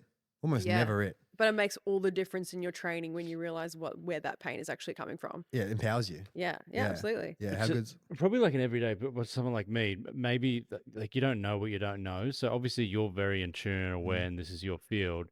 So I guess, for the people out, like obviously Ellie's, job sort of requires her to be in a certain state. So, it's when she spends the money on a trainer, it's actually an investment. Whereas maybe some people don't see that as an investment, so they don't have those tools. So like, how would someone that doesn't have access to you, and then maybe they don't have access to PTs or whatever, how do they start to begin to figure out what feels right and what feels wrong and what should feel right and shouldn't feel wrong? If other than Yeah. following your stuff, and you've got so much free stuff on your all over your socials, it's awesome. But like, if I'm an uneducated person, I drive a truck, I don't know, I dig holes or I sit at the office desk. Like, where do I start? Like, because there's no book sitting in front of me being I like, know. oh, start here. Like, where do I even fucking start? Because Dude, and that's such a good question, because I almost think that sometimes I'm like, it sounds egotistical, but sometimes I'm like, God, like I can't even, how do I help? I don't even know where to send them to. But I think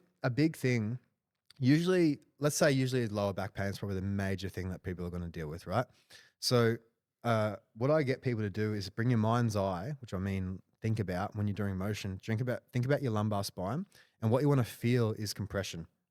So what I tell people to do, say you're doing your squat or whatever it is, sitting in the car, anything, tilt the pelvis too far one way, feel what that feels like. Tilt the pelvis too far the other way, see what that feels like. If you stick it out too far, you'll feel compression in the lower back. Subtle, there may not be pain, but you feel something. When you tuck it under too much, it's going to stretch that lower back, but it's going to be contracting the abs too much, so you won't be able to hold it. So there's always a sweet spot. And say you're doing lunging, you're doing squatting, you're doing whatever it is, bring your mind's eye to your lumbar curve. It doesn't even matter a lot of the time what the trainer tells you, because sometimes they'll say, I remember early days I had a trainer that stick your butt out more, and I just do it because he thought, he said that was it. But your body will tell you, because everyone's curves are a little bit different. Everyone's ligaments are a bit different. So my perfect curve will be a little bit different to yours, right? Yeah. So you want to feel, where's the spot that I feel like nothing? Where's the spot that I feel like, oh, that feels like great there, like I almost don't feel anything, right? Do your exercises in that position, especially under load, even when you rotate and everything, it doesn't have to look robotic too. It can be graceful. And that is such a head start of like, all right, now I can probably move without pain. Where I do like tell people to begin with is bringing awareness. I find the tissue work and the foam rolling brings a lot of awareness to the body. So I tell people, again, we've got an online program that teaches all the tissue work sort of things. It's on the correctiveculture.com. It's just our posture program. Now, it is a bit broad. It's a lot of stuff. I don't expect everyone to do it all, but you run it all through once and you feel your body. So what the tissue work is good at doing is giving you an awareness of what does my left side feel like towards my right side? Because usually there'll be compression somewhere, right? So if all of a sudden my right chest is way more painful than my left when I roll it out, well, you can look at that and usually that's the shoulder that's more forward. Yeah. So you can roll that out and literally watch the difference it creates, like in standing. Like I roll tissue out, I stand in the mirror, see what it does, see what it does, see what it does. And you learn a lot from your body just with the tissue work. And I believe in that you got to make the tissue and the fascia malleable first and then run the tension through it. Yeah. So a good starting position was the foam rolling, the tissue work, more than the stretching. Don't worry about the stretching. Get the tissue to a standard from a water perspective, from water in the tissue, get rid of the dry spots. Clean it around the bone. You know, you got to get different tools and rolls, and it is a skill, but it becomes a way of life, and it becomes something that you understand now. Like I'm not sure if I spoke about it in potty last time, where that girl had a swollen hand. Did I tell you about this? Swollen hand for 2 years, and then foam rolling her rib cage, got rid of it within like a couple of days. So she told us. I didn't even know about it.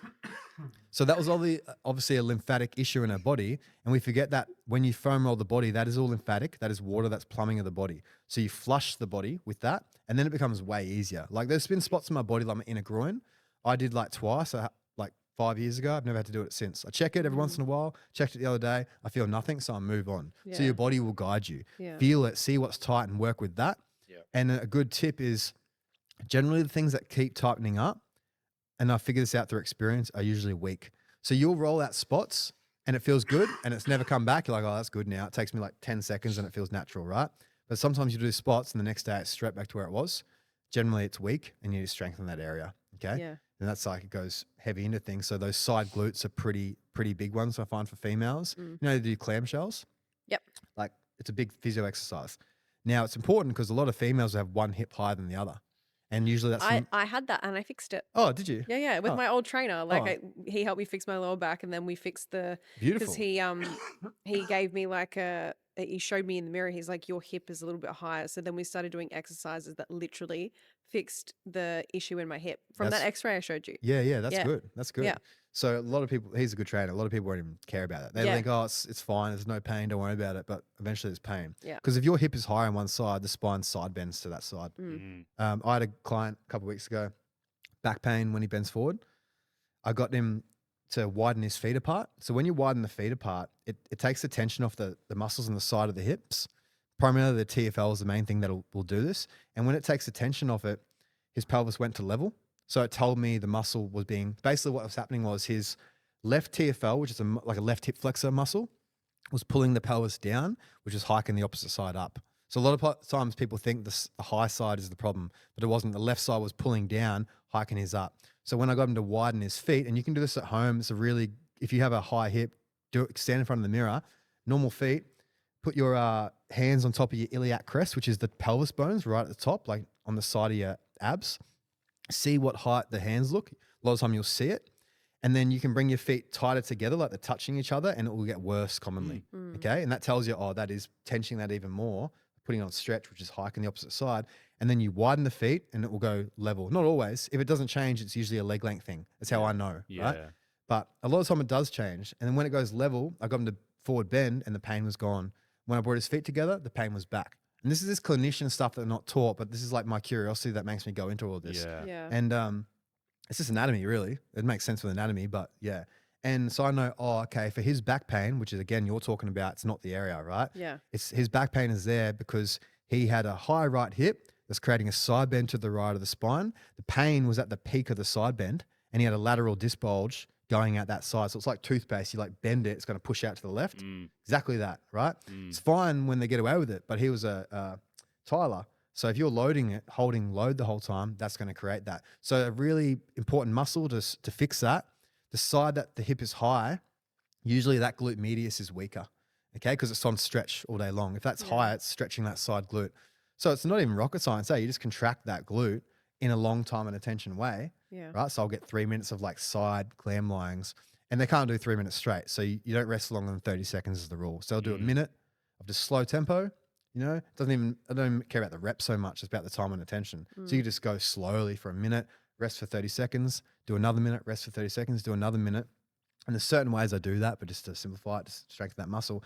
And you can stand up, and a lot of the time you put the hands on the hip and it'll be level, and that can change their whole bloody life. Because remember, that muscle gets strengthened whenever we run in nature, whenever we walk in nature, whenever we climb mountains, and single leg work is what strengthens that muscle. But you can isolate it in a way with the band, but really single leg work is what keeps it there, because that muscle contracts to stop the opposite hip from dropping.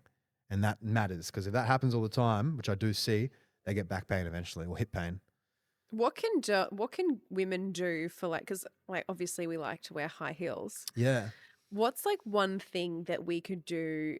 Because To like help that? obviously I'm not going to stop wearing high Yeah, heels. and I Like, wouldn't get you to. Yeah. They look good. I like the way they look. Yeah, Yeah. but like, what would you do to kind of To help that? Yeah, Just to counter help that. Yeah, and this is about countering whatever your thing is, right? So Yeah. you look at the environment that you put under, and you counter it. Like right now we're sitting, our hip flexors are short, our hamstrings are short. Therefore, maybe we should open that up at the end, right? Yeah. So if you think about heels, what happens is the heel is lifted. So the foot goes into relative plantar flexion, which basically means the toes are, it's like the same as pointing your toes to the ground. Yeah. Makes your calf look good and like Yeah. strong, right? Especially when you're wearing Louboutins. Yeah. So they're sitting in a shortened position. Yeah. So therefore, maybe at the end of the night at the heels, you should probably get a roller in that calf and clean that tissue out Good and flush that idea. tissue. Because remember, it's like a sponge. It's contracting. It's pushing Yeah. the water out. Yeah. So what you want to do is roll that tissue out. You could even stretch it and drop your heel off at edge of a step or something. But that won't really get the water aspect of things, right? So the water aspect is, I love to get a spiky roller. This is my way of doing it. Yeah. I get a spiky roller. I put like my Achilles on it, and I put my other foot on top if I need extra weight. Yeah. And I shear left and right. So I wobble my leg across the fibers, not like up and down with the fibers. Sort of like you're trying to thread open a rope. Yeah. And you start low and you just go up. You go Yeah. up. You go up. There's going to be some segment in there that's the most painful bit.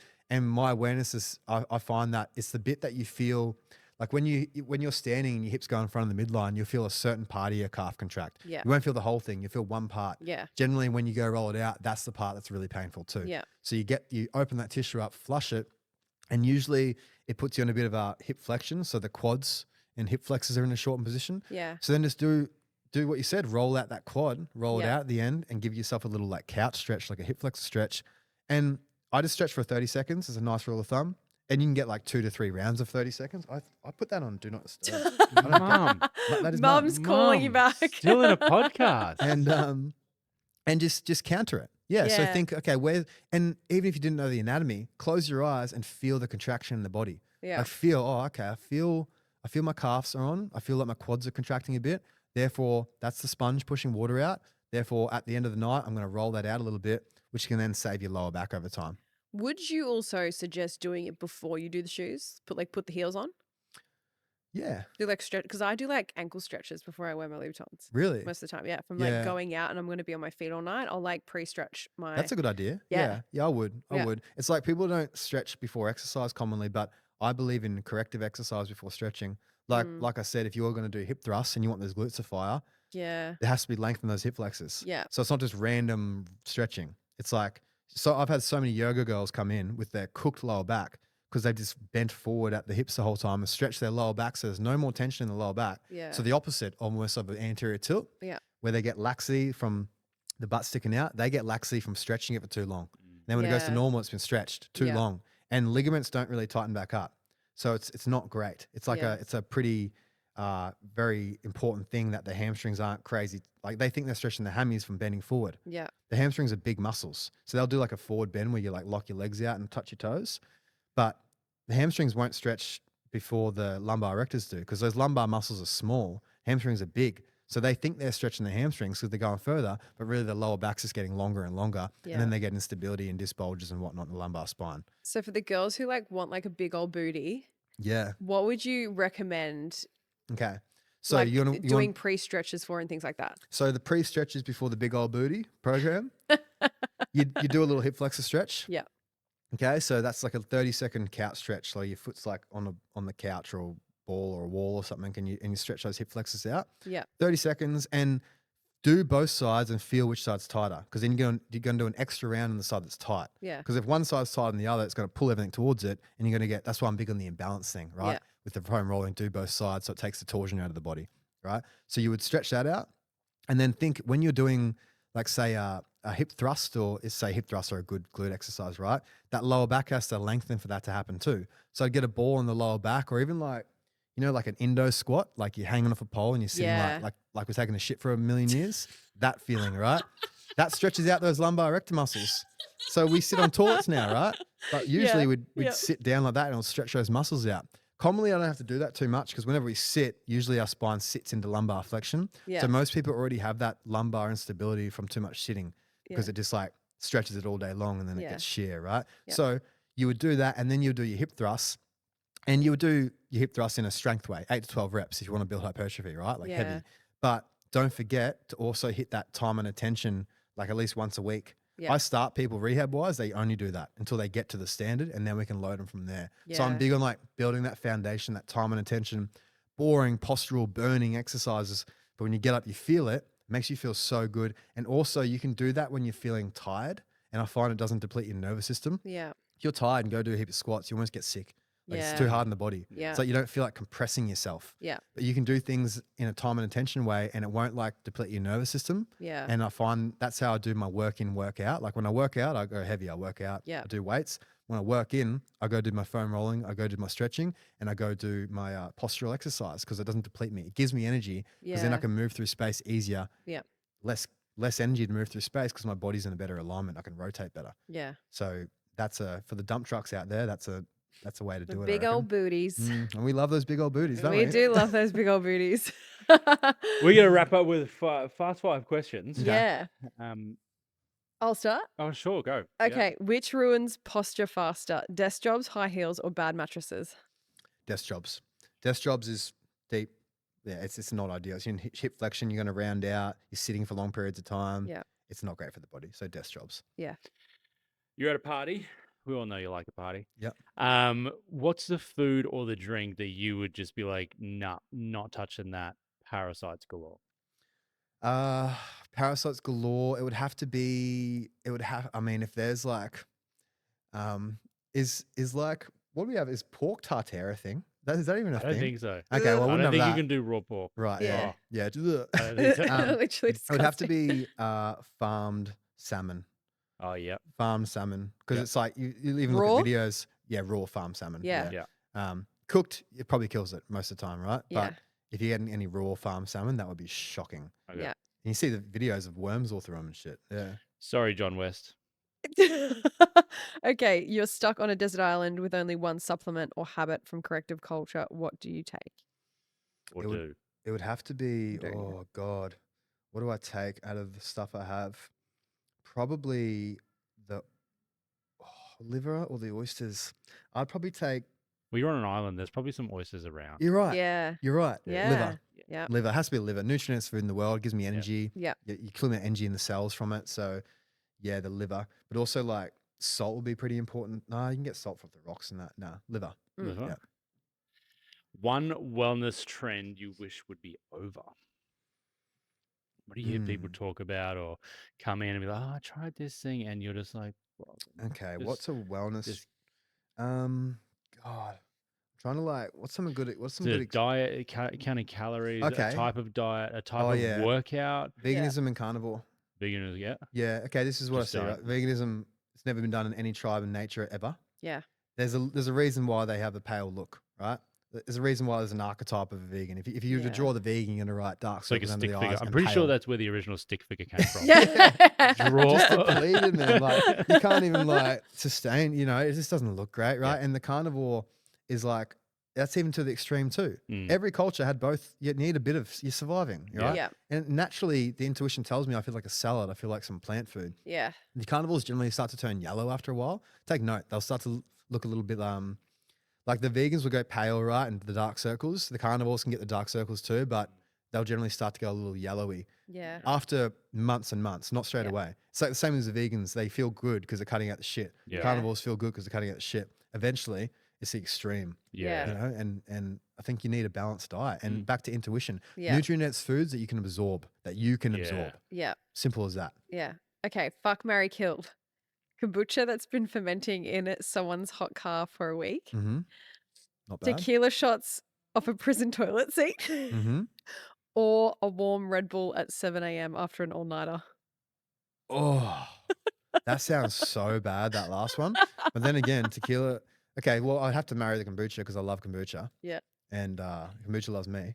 And then, and then I would have to, honestly, God, I just feel like Red Bull is like a bad, like, oh, then again, tequila. I've got some bad nights on tequila. Tequila off of a prison toilet seat too. Yeah. So Okay, no, kill that. Kill that. kill And that one. then I guess I could fuck the Red Bull because that's like a one You're just doing it once, It's like a one Yeah. night stand. yeah, Yeah. go to the Yeah. doctor, get the shots after. Yeah. Yeah. That. Get the penicillin. That's perfect.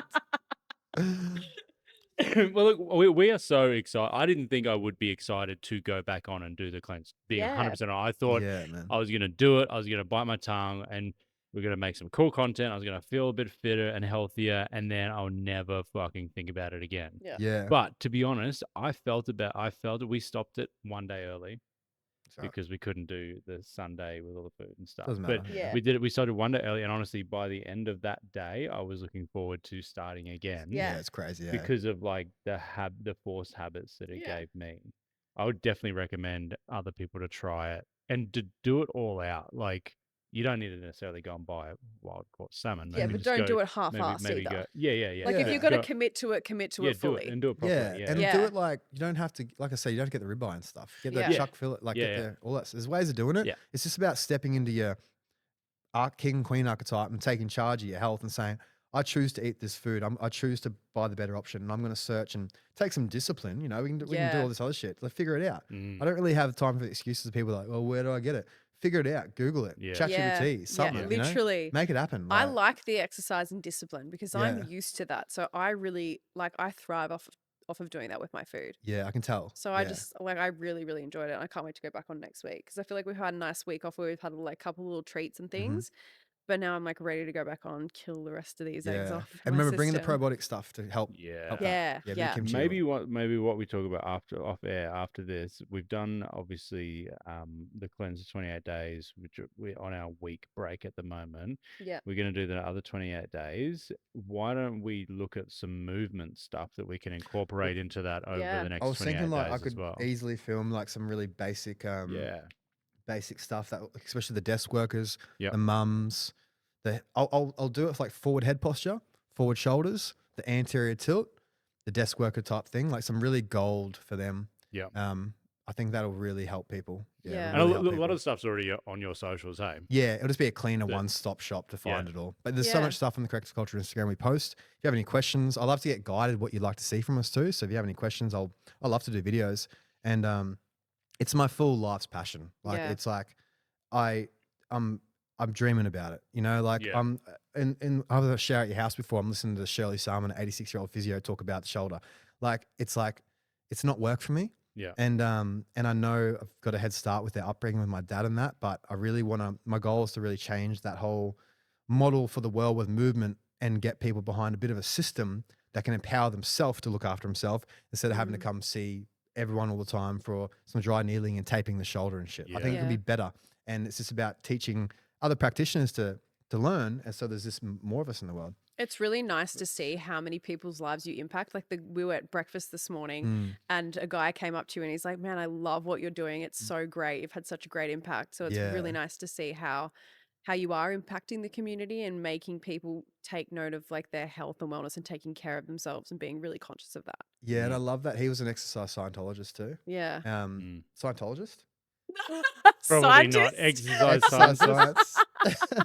Maybe there's Why another did I pull that religion. up, eh? Someone would have- Exercise yeah. Scientologist. Tom Cruise would have DM'd Calm you straight down, Tom away. Cruise. And I like that because he's in the field, he's working with clients. So he can take things from me. And that's Yeah. what it's about. There's no like one system for it all. I've Yeah. taken gems from all these different people and I'll leave things. But I've created what I think is the major things, and I'm always going to be learning forever. Yeah. And for people wondering, I got another page called Body Workers University. It's an Instagram page.